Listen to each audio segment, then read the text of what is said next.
اعوذ باللہ من الشیطان اللعین الرجیم بسم اللہ الرحمن الرحیم الحمد للہ وکفا وسلام علی عبادہ الذین اصطفیٰ.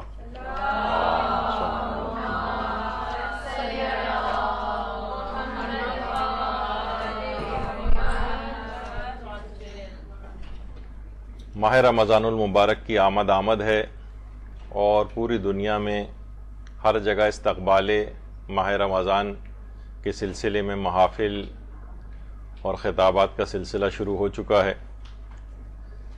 ہر سال استقبال ماہ رمضان پر یہاں پر بھی دروس منعقد ہوتے رہے ہیں، لیکن بجائے اس کے کہ ایک صرف تھیوریٹیکل اور ایک نظریاتی اعتبار سے اس سلسلے میں کچھ بولا جائے، تو کیوں نہ کوئی ایسا پروگرام ہم اپنا ترتیب دیں کہ آئندہ زندگی ماہ رمضان المبارک کے ساتھ ہی ہماری تبدیل ہو جائے. ورنہ رمضان آتے رہیں گے جاتے رہیں گے اور ہم ویسے کے ویسے ہی رہے تو پھر یہ بہت ہی ایک شخصی اعتبار سے، ایک شخصیت کے اعتبار سے ہمارے اندر کوئی تبدیلی اگر نہ آئے تو یہ پورا ماہ رمضان اسی طرح سے ضائع ہو جائے گا اور یہ نعمت کا کفران ہوگا. اچھا، اب استقبال کیسے کیا جائے؟ سب سے پہلے استقبال ایک شخص نے عراق میں موصل کا رہنے والا، جس کا نام مؤید الموزان ہے، اس کا بہت زیادہ آج کل وائرل بھی ہو رہا ہے.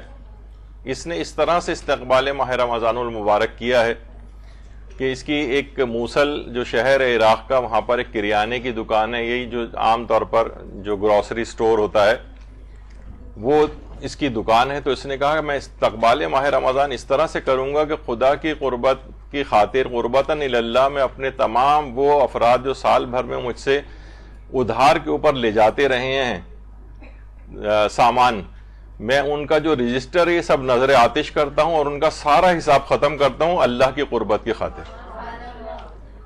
تو واقعتاً اس شخص نے ایک ایسی عملی طور پر ایک مثال پیش کی کہ عام طور پر آپ کو پتہ ہے کہ چھوٹے علاقوں میں یا غریب علاقوں میں گروسری سٹورز والے ان کا ایک مجبوری بھی ہوتی ہے کہ لوگ ادھار کے اوپر سامان لے کر جاتے ہیں، اور بیچارے ظاہر جو اس طرح سے کرتا ہے وہ عام طور پر غریبی افراد ہوتے ہیں، پھر وہ ان کو یہ فکر سوار رہتی ہے کہ یہ کب اتارا جائے گا. تو مؤید الموزان نے کہا کہ وہ سب لوگ بالکل اطمینان کے ساتھ ماہ رمضان المبارک گزاریں اور میں پچھلا تمام حساب اپنا جلا کر ختم کرتا ہوں. تو واقعتاً اس شخص نے بہت زبردست کام کیا. نہ صرف اس میں کہ خود ہمارے لیے ایک پیغام ہے کہ بہت ساری دیکھیے چیزیں ایسی ہوتی ہیں کہ اچھا یقیناً اس کے دماغ میں قرض کو معاف کرنے کے سلسلے میں بھی ہوں گی، آیات بھی ہیں، روایات بھی ہیں. پروردگار عالم سورہ بقرہ کی آیت نمبر 280 میں ارشاد فرماتا ہے کہ اگر کوئی تنگ دست تمہارا قرضدار ہو تو اسے خوشحالی تک مہلت دو، اور اگر تم سمجھو تو تمہارے حق میں زیادہ بہتر یہی کہ اصل بھی بخش دو. تو ہم خود دیکھتے ہیں کہ کچھ لوگ ہوں گے جنہوں نے آپ سے بھی کبھی قرض لیا ہوا ہوگا یا کوئی مالی کوئی اس طرح کی چیز لی ہوئی ہوگی. تو اگر ممکن ہو آپ کے لیے تو یا تو ان کو مہلت دے دیجئے جیسے قرآن نے کہا مزید اور آسانی کے لیے، اور یا پھر یہ کہ مکمل ہی معاف کر دیا جائے تو بہت زیادہ بہتر ہے. اور پیغمبر اکرم صلی اللہ علیہ وآلہ وسلم فرماتے ہیں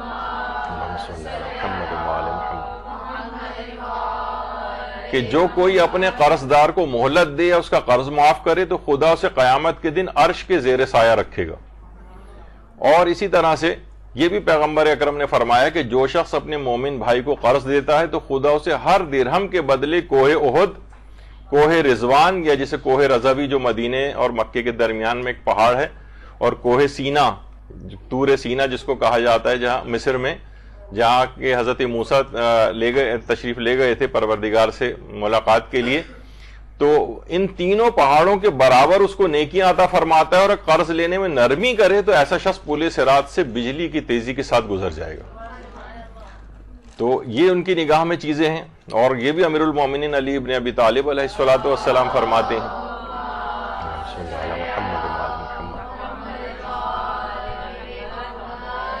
کہ مکمل ترین سخاوت شرافتوں اور بزرگوں کی بنیاد رکھنا اور قرضوں کی ادائیگی اپنے ذمے لینا ہے. یعنی مکمل ترین سخاوت اسے قرار دیا گیا، مکمل ترین شرافت اور بزرگی کی بنیاد قرار دیا گیا کہ انسان قرضوں کی ادائیگی اپنے ذمے لے لے. یعنی مثلا کوئی شخص ہے, کوئی بہت مقروض ہے, وہ ادا نہیں کر پا رہا ہے, آپ اس کا قرض اپنے ذمے لے لیں.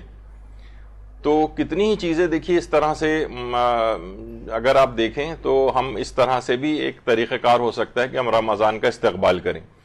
تو مؤید الموزان نے یہ جو کام کیا, تو ایک تو یہ ہمارے لیے بھی ہے کہ ہم جتنا اس میں لوگوں کی کچھ چیزیں یقیناً مالی اعتبار سے یا لوگ آپ سے مانگ کے لے گئے ہیں یا ان کے کو واپس کرنا مشکل ہو رہا ہے, تو یا تو آپ ان کو مہلت دے دیجئے اور زیادہ سہولت اور آسانی کے ساتھ ادا کرنے کی, یا ضروری نہیں ہے کہ مکمل معاف کریں, کوئی آدھی پیمنٹ معاف کر دیں ان کی. کوئی بھی اس طرح سے دیکھیے جو مال آپ کے پاس ہاتھ میں اس وقت نہیں ہے نا, وہ تو ایسے ہی ہے جیسے ہے ہی نہیں.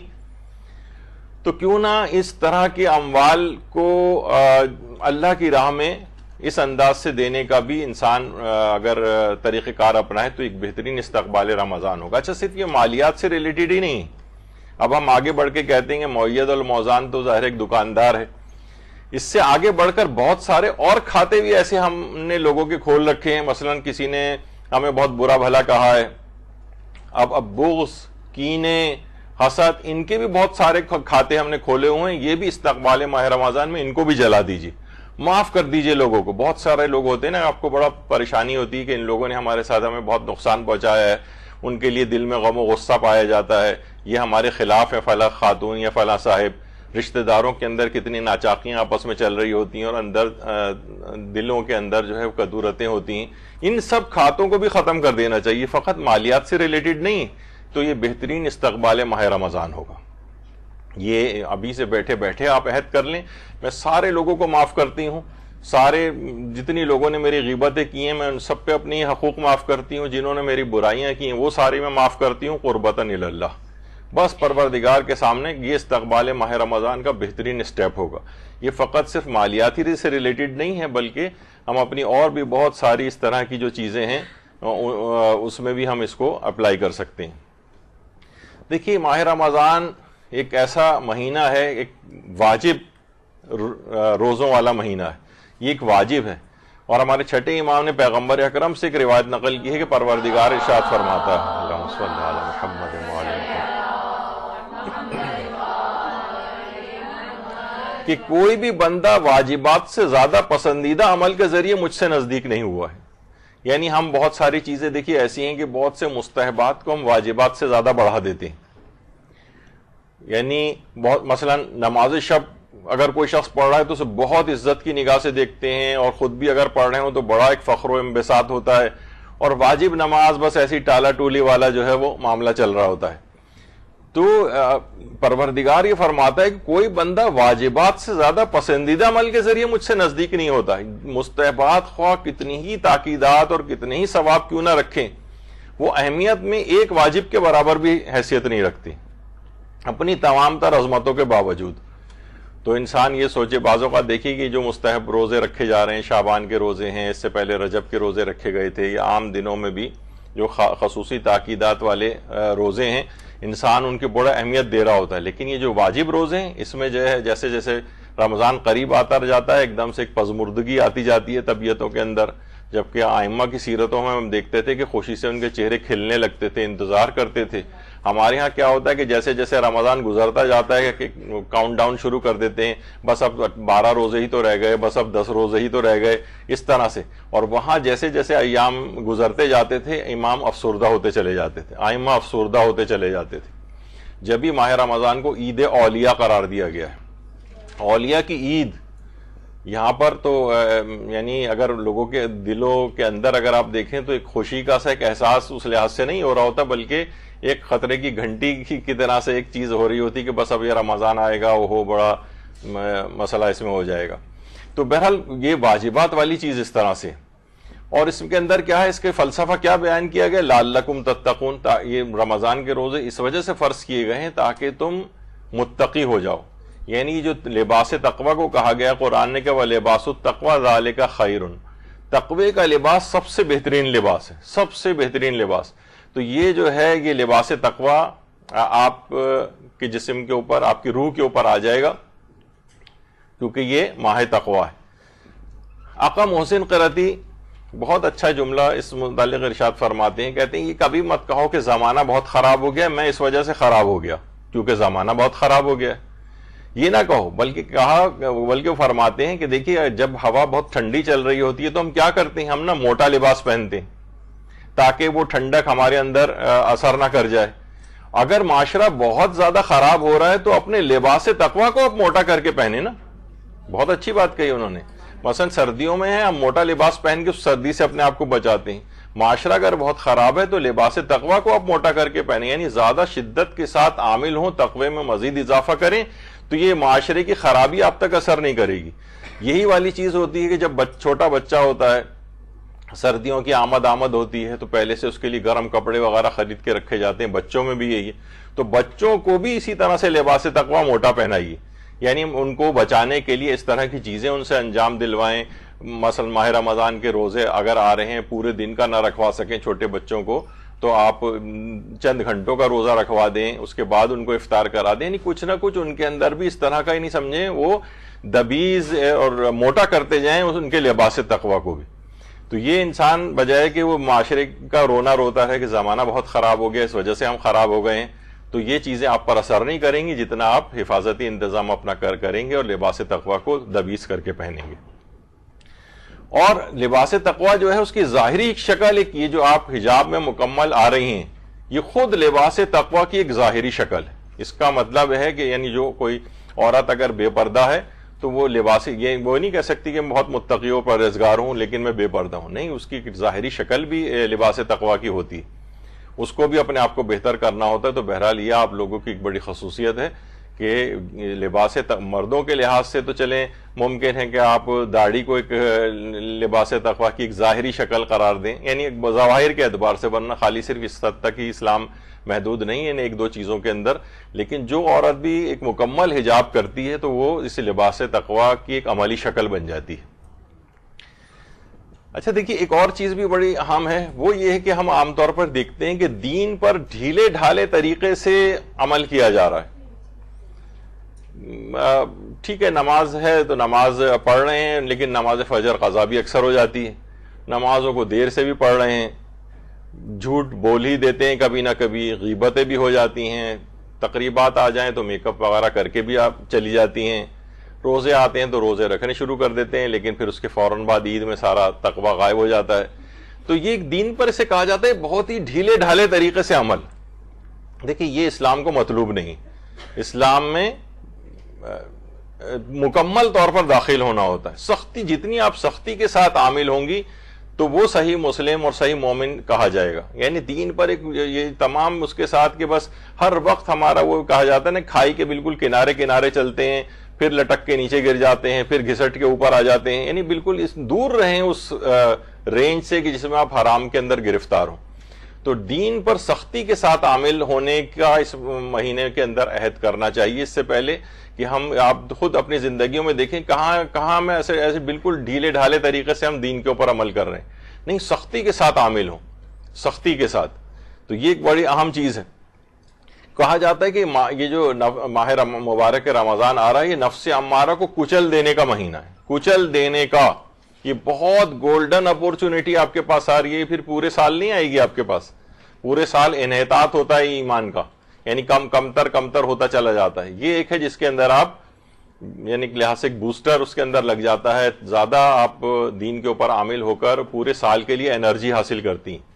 یہاں پورے سال ہم ماہ رمضان المبارک میں حاصل کیا تقویٰ کیسے محفوظ رکھیں، پچھلے سالوں میں کئی دروس اس موضوع پر یہاں پر ہو چکے ہیں کہ یہ ماہ رمضان میں جو تقویٰ ہم نے اس کو حاصل کیا ہے، ایسا نہ ہو کہ یہ جیب کٹ جائے ہماری اور وہ کوئی چور ڈاکو آ جائے چرا کر لے جائے اور پوری محنت ہماری جو ہے وہ ضائع ہو جائے۔ تو ماہ مبارک رمضان نفس امارہ کو کچل دینے کا مہینہ ہے۔ آیت اللہ سید محمود دہ سرخی، دہ سرخ اصل میں اصفہان کا ایک علاقہ ہے، اصفہان کے یہ عالم دین تھے اور بہت بڑے بڑے علماء کے اندر ان کا شمار ہوتا ہے، اور یہ آیت اللہ سید عبد الہادی شیرازی کے شاگردوں میں سے تھے اور آیت اللہ محسن الحکیم کے شاگردوں میں سے بھی رہے ہیں، اور بہت ساری ان کی کتابیں ہیں۔ یہ خود فرماتے ہیں آیت اللہ دہ سرخی کہ میں آیت اللہ سید عبد الہادی شیرازی ان کے یہ شاگرد تھے، ان کی محفلوں میں جو ہے وہ جایا کرتے تھے۔ اچھا، آیت اللہ عبد الہادی شیرازی میں ملا کاظم خراسانی کے شاگرد تھے، اور موجودہ مراجع جو ہیں ہمارے آیت اللہ شبیریہ زنجانی اور وحید خراسانی وہ انہی کے شاگرد ہیں، آیت اللہ سید عبد الہادی شیرازی کے۔ آخری عمر میں نابینا ہو گئے تھے اور حرم امیر المومنین علیہ الصلوۃ والسلام میں مدفون ہیں۔ اللہم صلی علی محمد و آل محمد۔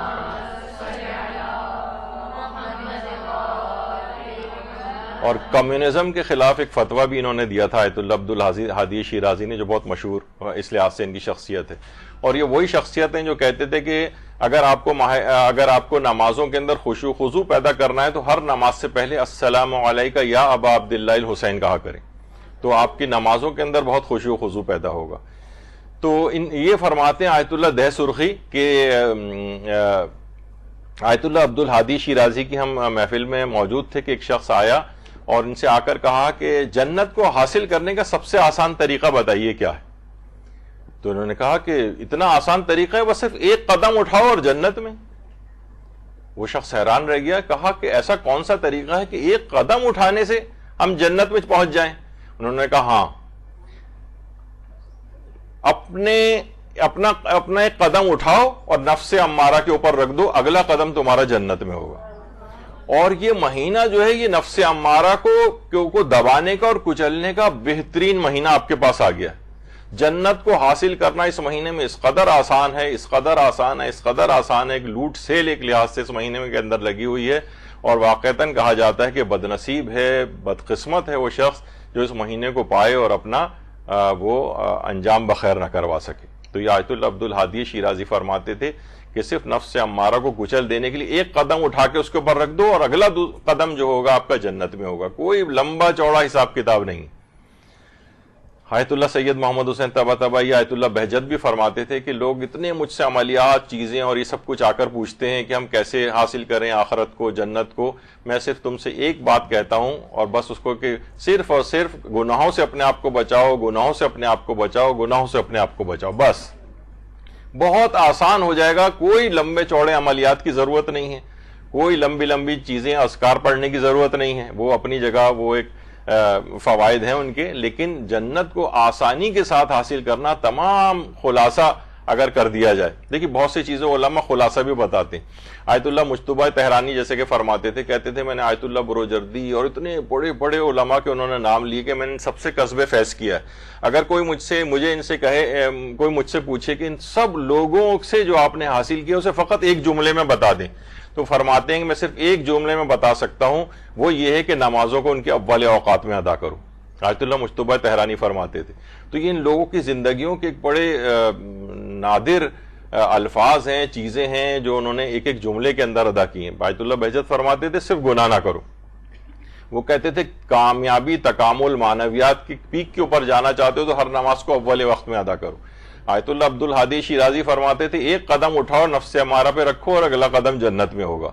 تو بہرحال یہ سب چیزیں بڑی اہم ہیں اور یہ اس مہینے کو اس لحاظ سے بہت استعمال کرنے کی ضرورت ہے۔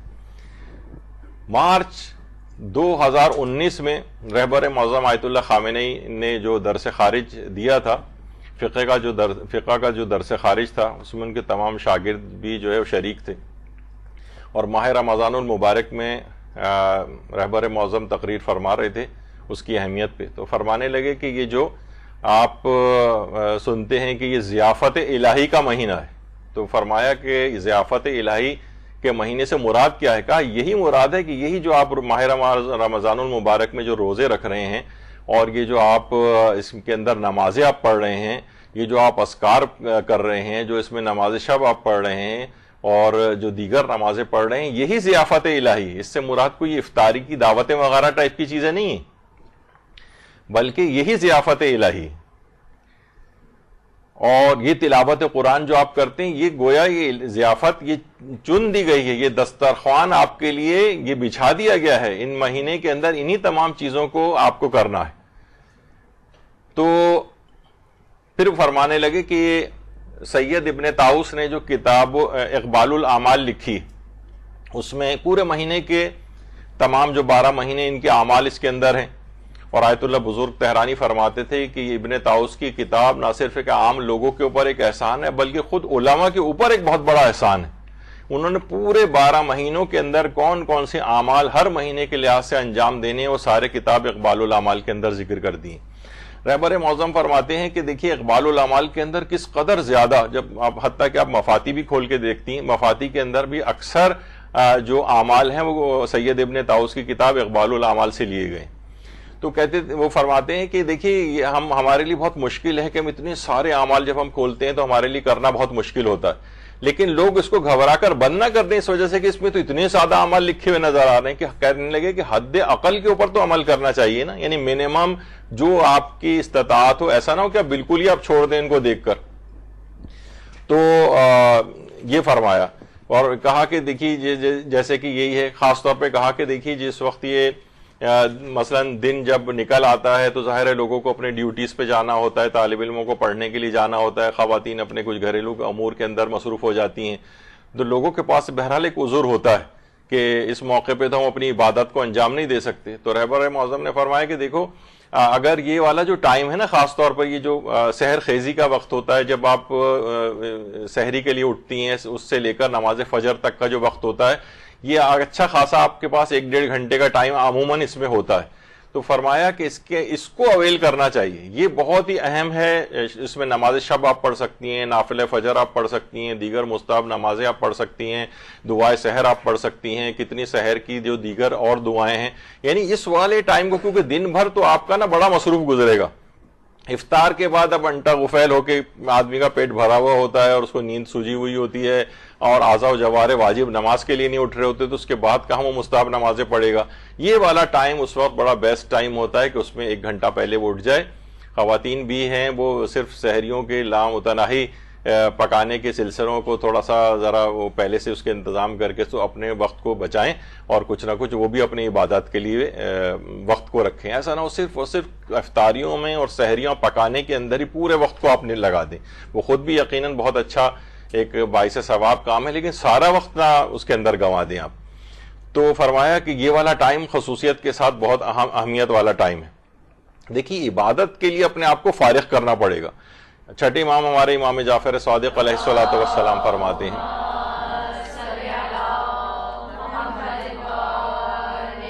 کہ تورات میں لکھا ہے کہ اے فرزند آدم اپنے آپ کو میری عبادت کے لیے فارغ کر دو تو میں تمہارے دل کو تونگری سے معمور کر دوں گا، تمہیں غنی کر دوں گا، تمہیں تمہاری تلاش کے سپرد نہیں کروں گا.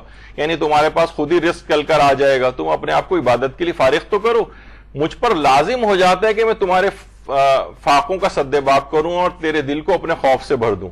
اور اگر تو نے اپنے آپ کو میری عبادت کے لیے فارغ نہ کیا تو میں تیرے دل میں دنیاوی کاروبار کا انبار لگا دوں گا جس سے تیرے فاقوں کا سد باب بھی نہیں ہوگا اور تجھے میں اپنی تلاش کے حوالے کر دوں گا. جاؤ تلاش کرو، رزق میں دھکے کھاؤ، جو کچھ بھی تم کرو، لیکن اگر تم نے اپنی میری عبادت کے لیے خود کو فارغ نہیں کیا.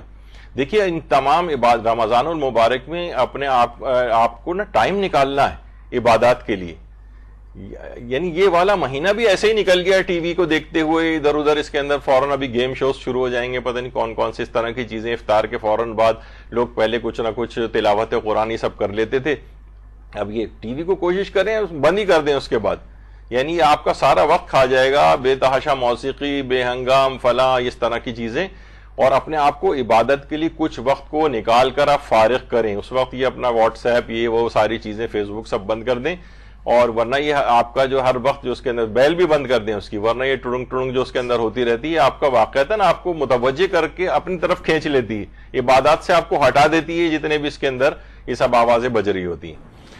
تو بہرحال عبادت کے لیے اس مہینے میں اپنے آپ کو فارغ کرنا ہے، اور بچوں کو بھی اس لحاظ سے عادت ڈالیں. جوانوں کو ہم دیکھتے ہیں کہ ان کا معیار کافی کم ہو گیا جیسے پہلے نظر آتا تھا جوانوں میں. پیغمبر اکرم صلی اللہ علیہ وآلہ وسلم فرماتے ہیں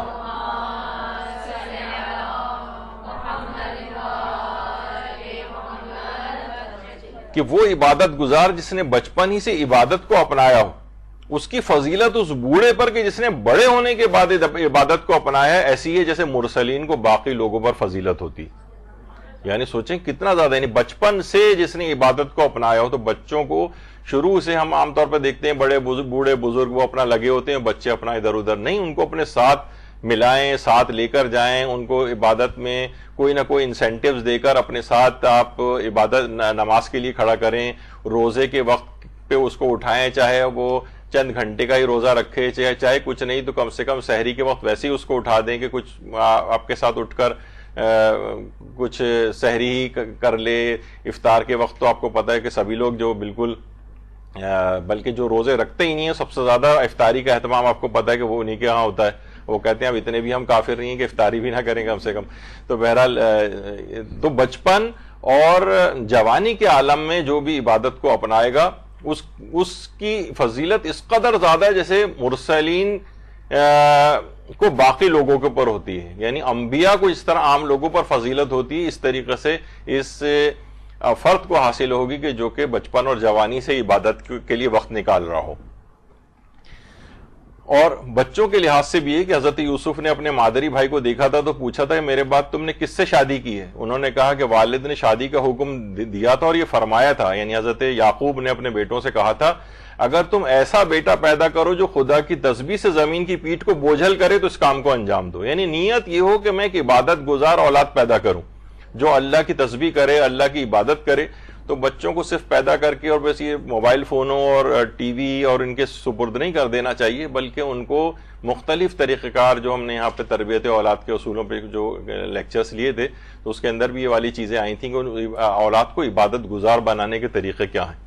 تو بہرحال یہ کہ ان کو بھی اس پورے مہینے میں اپنے ساتھ اٹیچ کر کے رکھیں. اور یہی وجہ ہے کہ خاص طور پہ ماہ رمضان المبارک میں جو روایات بھی ہے امیر المومنین علی ابن ابی طالب علیہ الصلوۃ والسلام کی, اللہم صلی علی محمد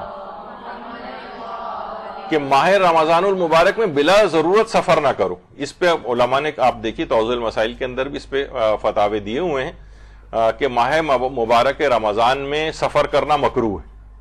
البتہ کچھ سفروں کی اجازت دی ہے لیکن بلا ضرورت جو سفر ہیں وہ سب مکروہ قرار دیے گئے. یعنی اس مہینے میں یہ مہینہ آپ کا بڑی کنسنٹریشن کے ساتھ عبادات کا ہے. جب انسان سفر وفر پہ آپ کو نکل جاتا ہے پر معلوم ہے تو اس کی پہلے سے ہی اس کی تیاریاں شروع کر دیتا ہے, پھر عبادات میں اس کی رغبت کم ہو جاتی.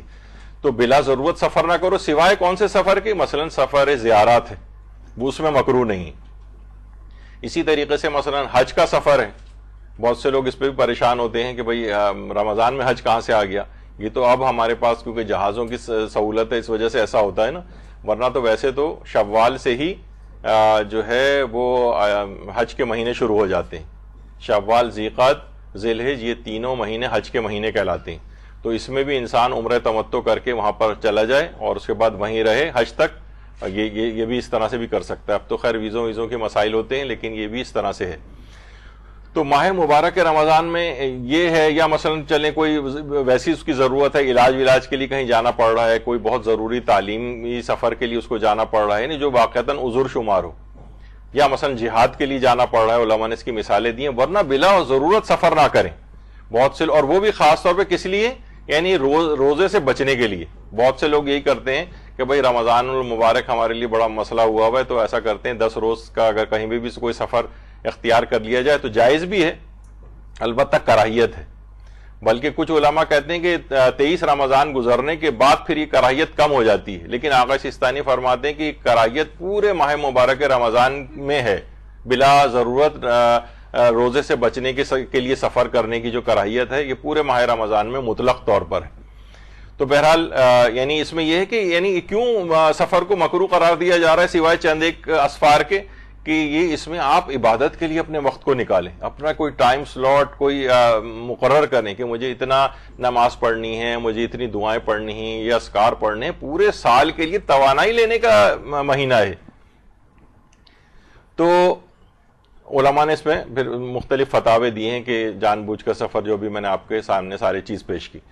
اچھا, رہبر معظم نے جب یہ پورا اپنا بیان کیا اس کے اندر اور کہا کہ یہ جو معنویات کی جتنی بھی ساری چیزیں ہیں اور یہ ساری عبادات کے لیے اپنے آپ کو فارغ کرنا ہے, اور یہ ضیافت الہی سے مراد یہ ساری عبادات ہیں. اچھا, امام خمینی فرماتے تھے کہ ضیافت الہی سے مراد یعنی وہ بھی تقریباً ویسی ہی بات ہے. وہ کہتے تھے خواہشات نفس, گناہوں سے بچنا اور اپنے نفس سے امارہ کو کے اوپر قابو پانا، یہ ضیافت الہی ہے، جو کہ ماہ مبارک رمضان کا اصل تھیم ہے، تقوی حاصل کرنا۔ تو رہبر معظم نے بھی یہ بات بیان فرمائی، تو ظاہر ہے جو شاگرد سامنے بیٹھے ہوئے تھے ان کے، اس میں سے ایک بے تکلف قسم کے شاگرد نے آواز لگائی۔ اچھا، یہ والا کلپ اتفاق ایسا ہے کہ یہ اس کے اوپر ویڈیو کی صورت میں یوٹیوب کے اوپر بھی موجود ہے۔ اس نے ایک جملہ کہا جس پر رہبر معظم نے، عموماً عام طور پر دیکھا یہ جاتا ہے کہ وہ زیادہ تر مسکراتے ہوئے آپ نے ان کو دیکھا ہوگا، لیکن میں نے خود اپنی پہلی دفعہ ان کو آواز کے ساتھ ہنستے ہوئے دیکھا ہے، اور بہت دیر تک آواز کے ساتھ ہنسے۔ اس نے کہا کہ رہبر معظم یہ تو باتیں ساری ہو گئی ہیں، اب یہ بتائیے کہ اپنے شاگردوں کو آپ افطاری کب کھلائیں گے؟ اچھا، اب اس قسم کا جملہ ظاہر ہے اس کے تو رہبر معظم نے جواب میں شیخ سعدی کی غزل کا ایک شعر پڑھا کہ ماں کو جائیں دریں بہر تفکر تو کو جائی، میں اس فکر کے سوچ کے سمندر میں کس مقام پر ہوں اور آپ کون سی جگہ کے اوپر ہیں؟ یعنی میں جو معنویات اور روحانیت کی باتیں آپ بتا رہا ہوں، آپ پیٹ پوجا کے چکر میں لگے ہوئے ہیں کہ آپ، تو بہرحال یہ اس طرح کی چیزیں جو ہیں وہ، تو اس میں بھی انہوں نے یہی کہا کہ اس مہینے میں جو ضیافت الہی ہے، اس سے مراد کیا ہے؟ یعنی انسان عبادتوں کے لیے اپنے آپ کو فارغ کرے۔ یہ سب چیزیں جو آپ انجام دیں گی، اس کا مطلب ہے کہ اللہ نے جو اب دسترخوان آپ کے لیے چنا تھا اس میں سے آپ نے کھانا شروع کر دیا، ورنہ اگر آپ نے یہ نہیں کیا تو ضیافت الہی چنی ہوئی ہے، یعنی آپ اللہ کے مہمان ہیں، اور مہمان اگر میزبان نے اتنا اہتمام کیا ہوا اور وہ کھا ہی نہیں رہا ہے وہاں کچھ، ایسے ہی بیٹھا ہوا ہے کونے میں منہ بسور کے مثلاً، تو ہر کوئی کہے گا، میں میزبان کے دل میں بھی کتنی ہوگی کہ میں نے اتنا اس کے لیے اس مہینے میں اہتمام کیا ہے مثلا، یا اس دعوت کے لیے، اور دیکھو یہ کچھ کھا ہی نہیں رہا اس سے۔ تو یہ تمام ضیافت الہی کے اوپر یہ تمام مستحبات چنے ہوئے ہیں، تلاوت قرآن ہے، اذکار ہیں، دعائیں ہیں، نماز شب ہے، نوافل ہیں، جو اور اس طرح کی چیزیں ہیں، اور روزہ ہے آپ کا، یہ سب چیزیں ہیں، اس میں سے یہ سب سے آپ کو کشید کرنا ہے اس مہینے میں۔ تو بہرحال دیکھیے ابھی بھی وقت ہے، مہلت ہے، زندگی ہے۔ آپ دیکھیں کہ یہ جو ماہ مبارک رمضان صرف چند دن رہ گئے اس کو آنے میں، کتنے افراد ایسے ہیں، ابھی پچھلے مہینے وباؤں کے جو سال چلے ہیں، کتنے افراد ایسے تھے آپ کے رشتہ دار، دوست، احباب، جو کہ اس مہینے کے میں موجود ہوتے تھے رمضان میں، اور وہ اس دفعہ نہیں، قبروں میں اپنے آرام کر رہے ہیں۔ تو پروردگار نے بھی قرآن میں جملہ ارشاد فرمائے ہیں کہ اولم نعمرکم ما یتذکر فیہ من تذکر، یعنی جو پورا روداد نقل کیے قرآن نے کہ، اور یہ وہاں فریاد کریں گے پروردگار ہمیں یہاں سے نکال لے جہنم سے، ہم بھی اب نیک عمل کریں گے اس کے برخلاف جو ہم پہلے کیا کرتے تھے۔ تو اللہ ان سے کہے گا کہ تو کیا ہم نے تمہیں اتنی عمر نہیں دی تھی جس میں تم عبرت حاصل کر سکتے تھے؟ عبرت حاصل کرنے والے عبرت حاصل کر سکتے تھے، اتنی لمبی چوڑی عمر تم کو دی تھی، 55 60 65 سال، یا جتنی بھی عمر، یہ اچھی خاصی ہوتی ہے عبرت حاصل کرنے کے لیے۔ تمہارے پاس ڈرانے والا بھی آیا تھا، لہٰذا اب تم عذاب کا مزہ چکھو، اب ظالمین کا کوئی مددگار نہیں۔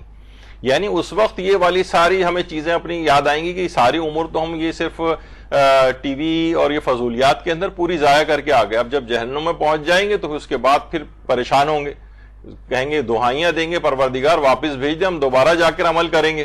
کہا کہ نہیں، وہ ٹائم پورا ہو گیا آپ کا، آپ کے پاس اتنا وقت ہم نے آپ کو دیا تھا کہ اس میں آپ چاہتے تو نصیحت حاصل کر سکتے تھے، لیکن آپ نے جو ہے سارا وقت ضائع کر دیا ادھر ادھر کی باتوں میں۔ تو اس مہلت سے فائدہ اٹھائیں۔ وہی میں نے کہا کہ کتنے ایسے ہمارے افراد ہیں جو پچھلے سالوں میں ہمارے ساتھ تھے، اب نہیں، باقاعدہ کا بھی لسٹ بنایا کیجئے۔ میرا تو بڑا ایک مشغلہ ہے، میں اپنے پرانے دوستوں، عزیزوں، اقارب، رشتہ دار سوچ رہا ہوتا ہوں، محلے والے ادھر ادھر کون کون تھے، کون کون انتقال کر گئے، ایک بڑا زبردست آپ سوچتے جائیں تو دیکھیں گے آپ کو پھر لگے گا کہ آپ کا بھی ٹائم بہت قریب آتا جا رہا ہے۔ تو جیسے کہا جاتا ہے نا، ابھی آگے چل کے خیر اس کا ذکر آئے گا کہ واقعتاً کسی کی عمر 40 سال ہو جائے تو سمجھ لے کہ وہ زندگی کی اس کی اثر ہو گئی، اور اثر سے کے بعد مغرب کے اندر زیادہ وقت نہیں ہوتا ہے، ٹائم بہت کم وقت رہ جاتا ہے اس کے پاس۔ اب اس کا مطلب ہے یہ ستارہ غروب ہونے کو ہے، یہ بس یہ سورج اب اپنے اختتامی مراحل تک پہنچنے کو ہے۔ تو بہرحال جتنی بھی زندگی انسان کی باقی بچی ہے اس کو بہت مہلت سمجھ کے، غنیمت سمجھ کے اس سے فائدہ اٹھائے۔ اور جب بھی امیر المومنین علیہ الصلوۃ والسلام ارشاد فرماتے ہیں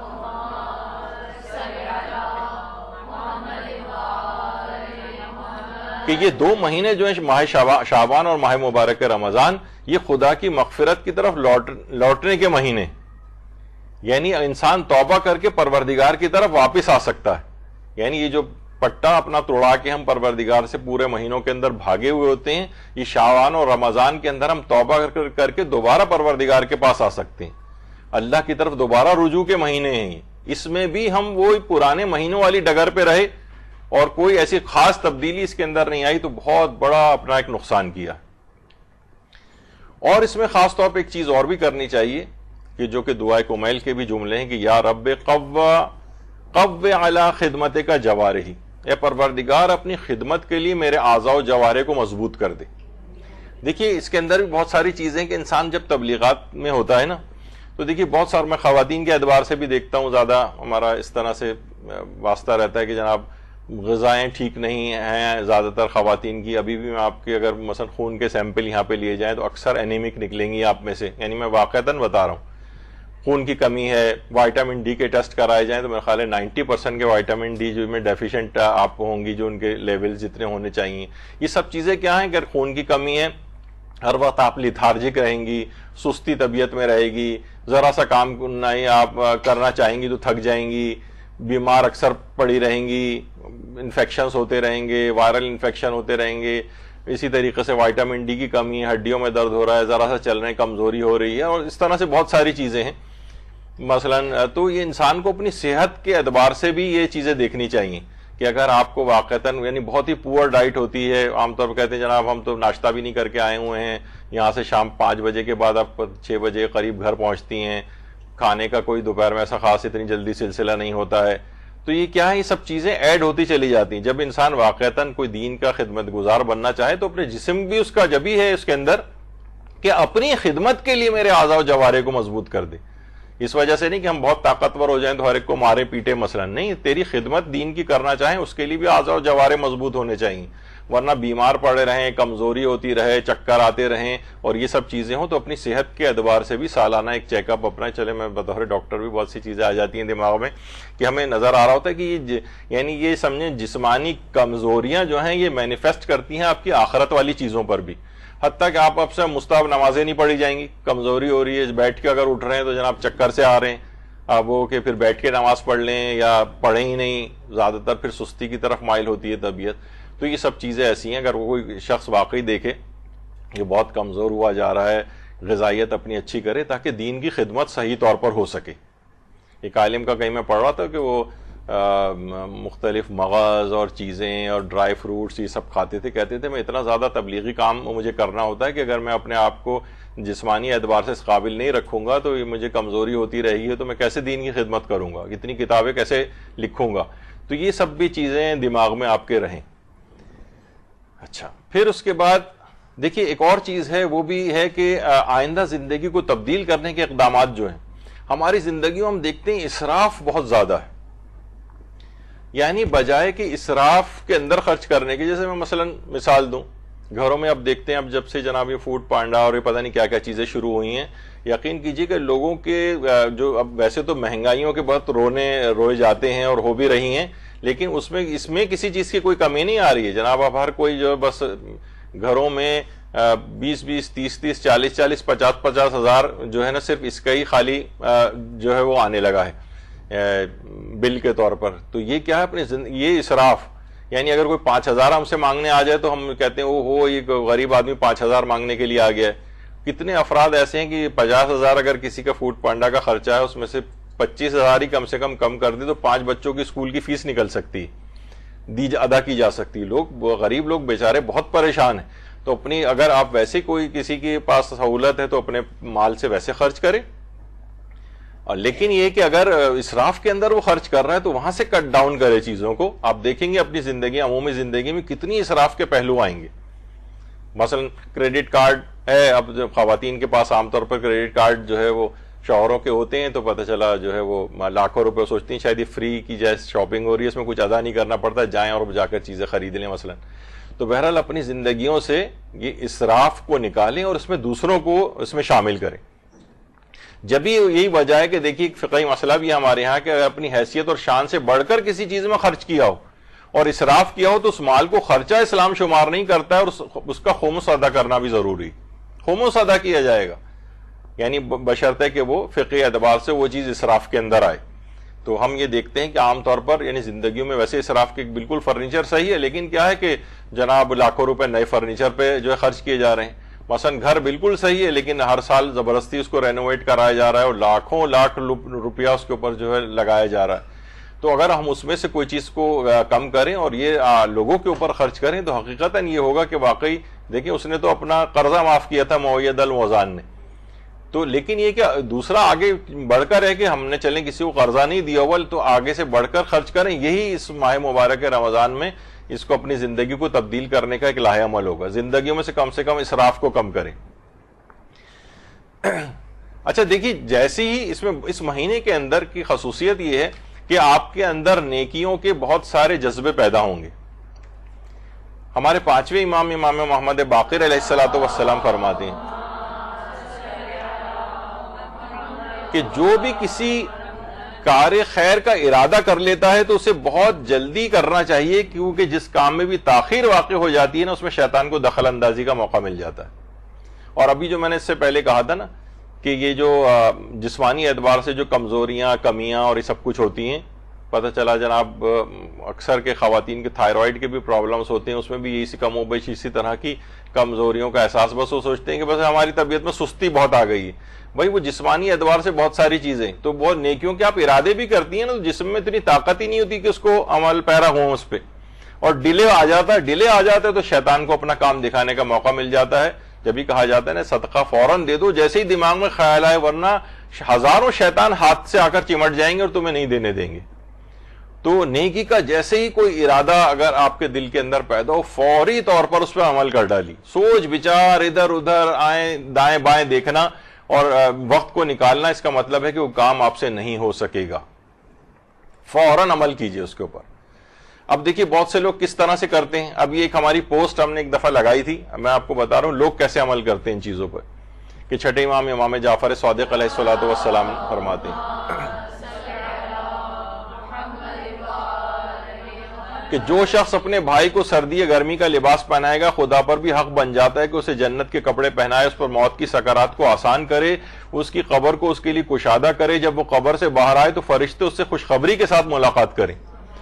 اچھا یہ پوسٹ لگائی ہم نے تو 7 سمندر پار کینیڈا میں بیٹھے ہوئے بعض مومنین و مومنات جو اس قسم کے دینی امور، انہوں نے کہا کہ ہم اس سے بڑے انسپائر ہوئے ہیں، اور اسی پوسٹ کے تحت ہم نے جو ہے اس میں اقدام کیا. اور اس کے بعد انہوں نے ان غریب علاقوں کے اندر پاکستان میں خود کنٹریبیوشن کیا، ان سب کے لیے کمبل گرم کپڑے ان سب کا انتظام کیا.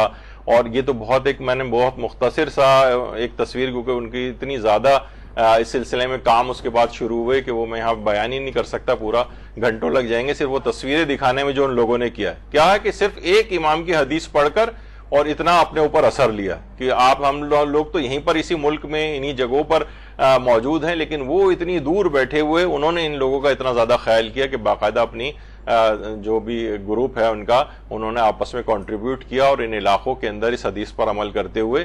دیکھیے یہ ہوتا ہے عملی قدم اٹھانا، یعنی اس کے لیے سب چیزیں کرنا. پھر ظاہر ہے ان علاقوں کے اندر پہنچنا اور لوگوں سے کس کے تھرو انہوں نے رابطہ کیا ہوگا، پھر کہاں سے چیزیں خریدی ہوں گی، ان تک مستحقین تک کیسے پہنچائی ہوں گی، تصاویر وغیرہ تو وہ یہ لوگ کھینچتے ہیں جو اس علاقے کے اندر، تاکہ صحیح طور پر پتہ بھی چلے. ایسا نہ ہو کہ بیچ کے افراد کھا جائیں کچھ ہیں تو ایک ڈاکومنٹ بھی رہے. اس وجہ سے یہ صرف ریاکاری کی وجہ سے نہیں ہوتا ہے، بلکہ ڈاکومنٹیشن کے اعتبار سے بھی بعض اوقات تصویریں اور یہ ایک منظم کام کرنے کے اعتبار سے کھینچی جاتی ہیں. تو دیکھیے اس طرح سے عمل ہوتا ہے دین کے اوپر.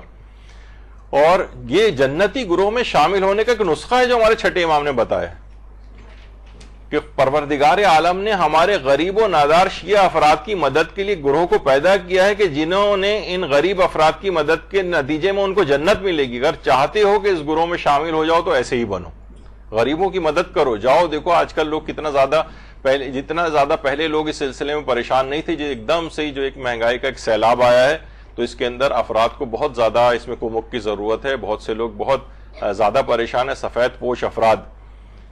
دیکھیے میں نے بہت عرصے پہلے ایک واقعہ سنایا تھا، ہمارے ایک دوست نے کہ کوئی ہاسپٹل میں ڈاکٹر صاحب کے پاس ایک لایا گیا تھا ایک شخص کو جو کہ تقریباً قریب المرگ تھا. تو بعد میں لوگوں سے پڑوسیوں کو جب تشویش ہوئی ان کے گھر سے، وہ اکیلے ہی شاید رہتے تھے، تو معلوم چلا غریب اس قدر تھا کہ وہ صرف چائے کی پتی کو ابال کے پتہ نہیں کتنے دن سے پی رہے تھے, کھانے کوئی چیز نہیں تھی.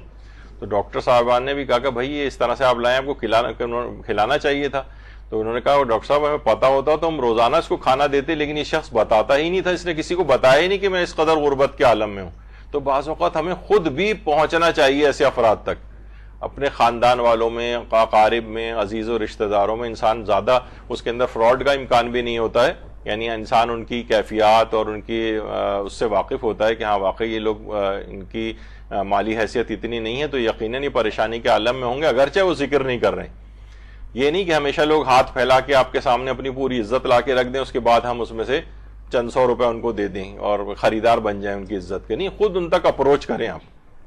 سارے ائمہ کی سیرت میں ملتا ہے شہادت کے بعد تقریباً ہر ائمہ, چوتھے امام کا, امام حسین کا اور کتنے اور ائمہ کا, کمر کے اوپر ان کے نشانات پڑے ہوتے تھے جو کمر پہ لاد کے جو کوئی چیز لے جاتے تھے, روزانہ غریبوں کی امداد کرتے تھے. یہ اس طرح سے نشان عام طور پر نہیں بنتے, یعنی کتنا وزن اٹھانا اور کتنی کثرت کے ساتھ چیزوں کو لے جانا تب وہ نشانات بنیں گے. حضرت زہرا کے ہاتھوں پہ جو چھالے پڑ جاتے تھے, اللہم صلی علی محمد و آل محمد, چکی چلا چلا کے وہ فقط 2-3 روٹیاں پکانے سے چھالے نہیں پڑتے ہیں کسی کے, جب کئی 100 روزانہ پکانی پڑے تو پھر ہوتا ہے ایسا. تو بہرحال یہ چیزیں ایسی ہیں کہ ایسے افراد کو کہا جاتا ہے کہ یہ جنتی گروہ ہے جس کا کام لوگوں کی مدد کرنا ہے. تو اس ماہ مبارک رمضان میں یہ ضرور کام کر لینا چاہیے. ایک طرف تو مال کی اتنا زیادہ اہمیت ہے دینے کی, اور ایک ہے کہ سب سے بڑا گناہ یہ ہے کہ مسلمان کا انسان مال ہڑپ کر جائے. بہت ساری چیزیں ایسی ہیں کہ دوسروں کے حقوق لے کر بیٹھے ہوتے ہیں, قرضے لیے ہوتے ہیں اور بیٹھے ہوتے ہیں اور ادا نہیں کر رہے ہوتے. تو یہ خود ایک بہت بڑا, تو اپنے اس چیز کی طرف بھی متوجہ ہونا چاہیے. اگر کوئی چیز آپ نے کسی سے لی ہوئی ہے تو وہ اس کو ادائیگی کی جائے. اور یہ بڑے بڑے گناہوں کا کفارہ قرار دیا رسول اللہ نے کہ بڑے بڑے گناہوں کا کفارہ مصیبت زدہ کی فریاد رسی اور درد مند کی تکلیف کو دور کرنا ہے. یعنی ہماری پوری زندگی کتنے گناہ کبیرہ سے عبارت ہے, اس سے اگر گلو خلاصی چاہیے تو اپنے آپ کو مصیبت زدہ اور یہ جو اس قسم کے افراد ہیں ان کو اس سے نکالیے اور اپنا پارٹ پلے کریں. یہاں تک دیکھیے آیت اللہ بروجردی کے متعلق ملتا ہے کہ ایک دفعہ جب بیمار ہوئے تھے تو ہاسپٹل کی طرف سے انہیں مرغ کا جو سوپ ہے وہ لا کے دیا گیا. تو آپ نے فرمایا جب بھی لوگ مریض ہوتے ہیں تو کیا سب کے مالی وسائل اس بات کی اجازت دیتے ہیں, یعنی ہوتی ہے ان کے پاس کہ ان کو بھی یہ چیز پرووائڈ کی جائے کہ آپ بھی سوپ پیجئے؟ اگر ایسا نہیں ہے تو میں بھی یہ سوپ نہیں پیوں گا. اور سب نے بہت کوشش کی لیکن آپ نے وہ سوپ نہیں پیا. کہا کہ جب, اور جیسے میں نے ایک دفعہ پہلے ذکر کیا تھا کہ آیت اللہ سیستانی پورے اس میں جنریٹر جو ہے وہ عام طور پہ وہاں تقریباً آدھے دن وہاں پر لائٹ نہیں ہوتی ہے, یعنی گھنٹوں میں لائٹ چلی جاتی ہے پھر آتی ہے. تو آیت اللہ سیستانی نے, اب مجھے آج کا صورتحال پتہ نہیں, لیکن جب تک میرے پاس انفارمیشن تھی کہ جب لائٹ چلی جاتی تھی تو انہوں نے جنریٹر بھی نہیں لگایا تھا اپنے گھر میں. کہا کہ ہر شخص کے پاس عراق میں یہ سہولت نہیں ہے, اور میں جس طرح ائمہ کی ہماری سیرت تھی کہ بالکل کمزور ترین افراد کے لیول کے اوپر اپنی زندگی رکھتے تھے, اسی طریقے سے آغا سیستانی نے بھی, جب بھی ان کے متعلق ہم یہ بھی بات بیان کر چکے ہیں, جو ابا آپ پہنے ان کو دیکھتی ہیں 40 سال پہلے انہوں نے خریدی تھی وہی ابا آج تک استعمال کر رہے ہیں. تو بہرحال یہ سب چیزیں ایسی ہیں کہ صرف اس وجہ سے کہ لوگوں کے خیال کی وجہ سے. اچھا ایک اور چیز بھی ہے, دیکھیں زندہ انسانوں پر انویسٹمنٹ کرنی چاہیے, بے جان چیزوں پر نہیں. ہم کیا کر رہے ہوتے ہیں, نئے صوفے خرید رہے ہیں لاکھوں کے, ہم خرید رہے ہوتے ہیں فرنیچر, ہم رینوویٹ کر رہے ہوتے ہیں اپنے گھر کو, لباس نت نئے بنا رہے ہوتے ہیں, جوتوں سے الماریاں بھری پڑی ہیں لیکن پھر آپ جوتے لے کر آ جاتی ہیں نئے. یعنی یہ ان چیزوں کے بجائے زندہ انسانوں کے اوپر انویسٹمنٹ کریں, زندہ انسانوں پر. مثلا بلڈنگز کے اندر خرچ کرتے چلے جا رہے ہیں, اور جو ہے مثلا آپ کو کوئی سہولت جو ہے وہ زندہ انسان جو سامنے موجود ہیں وہ بیچارے پریشان ہوئے ہیں, اور ہم جو ہے پرشکو بنائے جا رہے ہیں عمارتوں کو خالی. یا مثلا بچے ہیں, جیسے ابھی میں نے مثال دی کہ ہزاروں روپے کے جو ہے وہ صرف اور صرف برگرز اور فرائز اور یہ سب چیزیں کھا رہے ہیں, لیکن جب انہی بچوں کے لیے مثلا ان کی روحانیت کے لیے ہوتا ہے کہ جناب کسی کو ٹیوٹر مقرر کیا جاتا ہے, وہ ہم 1000-1500 سے زیادہ کسی کو دینے کو تیار نہیں ہو رہے ہوتے ہیں. بھائی اچھا سا اس کے لیے دین کے اعتبار سے ہزاروں روپے خرچ کر کے جو اس کے شایان شان بہترین دماغ والا کوئی جو ہے وہ لے کر آئیں آپ، یہ زندہ انسانوں پہ انویسٹمنٹ شمار کی جائے گی. آپ کیا کر رہے ہیں کہ ان چیزوں کے اوپر کھپا رہے ہیں پیسے کو کہ جو کہ یعنی بے جان چیزیں. تو یہ جو زندہ جیتا جاگتا بچہ آپ کے سامنے ہے، اس پہ پیسہ آپ خرچ کریں. اس کو مثلا جتنا یہ پیسہ اس کے اوپر سالانہ اگر برگروں کے اوپر خرچ کیا جا رہا ہے، اس کو سالانہ 2 دفعہ مثلا آپ زیارات کے ٹور پہ کوئی اسٹڈی ٹور کے اوپر بھیجا جائے. یعنی بہت ساری ایسی چیزیں ہو سکتی ہیں. کبھی انشاءاللہ موقع ملے گا تو اس میں بتائیں گے کہ پیسے کو کیسے دینی اعتبار سے استعمال کر کے قابل عمل بنایا جا سکتا ہے. یعنی آپ کے یعنی اس میں کہا جائے گا کہ زندہ انسانوں پہ انویسٹمنٹ کیا آپ نے، میٹیریلسٹک چیزوں پہ انویسٹمنٹ ہوتی ہے ساری. تو دیکھیے یہ بھی کہا جاتا ہے نا کہ ہم اس غلط فہمی کے ساتھ ہی مر جائیں گے کہ ہمیں یوم حشر پہ صرف کلمہ، نماز، روزہ، حج اور زکاتی کا جواب دینا ہے. غریب افراد کا بھی جواب دینا پڑے گا، اور اپنے مومنین حضرات خاص طور پر. اور یہ سب چیزیں یہ بہت لوگ پریشانی کا عالم میں. کسی نے بہت اچھا، ایک آرٹسٹ ہے، اس نے ایک پلیٹ بنائی تھی، اس کے اوپر یہ یعنی یہ اس طرح سے پرنٹ ہوا تھا کہ آپ کے بچ جانے والے کھانے کی بہت سارے لوگوں کو ضرورت ہے. یعنی اس پہ لکھا ہوا کچھ نہیں تھا، لیکن یہ کوئی بھی انسان اس پلیٹ میں جب بھی کھانا کھائے گا تو فوراً اس کو آئے گا دماغ میں کہ ارے یہ تو میں اتنا ہی نکالوں کہ جتنی مجھے ضرورت ہے. لوگ عام طور پر شادیوں میں کہا جاتا ہے نا کہ اس قدر اپنی پلیٹ میں بوٹیاں جمع کر لیتے ہیں کہ اگر کبھی میز پہ رکھ کے پانی لینے کے لیے جائیں تو لوگ ڈونگا سمجھ کے بوٹیاں نکالنے لگتے ہیں اس میں سے.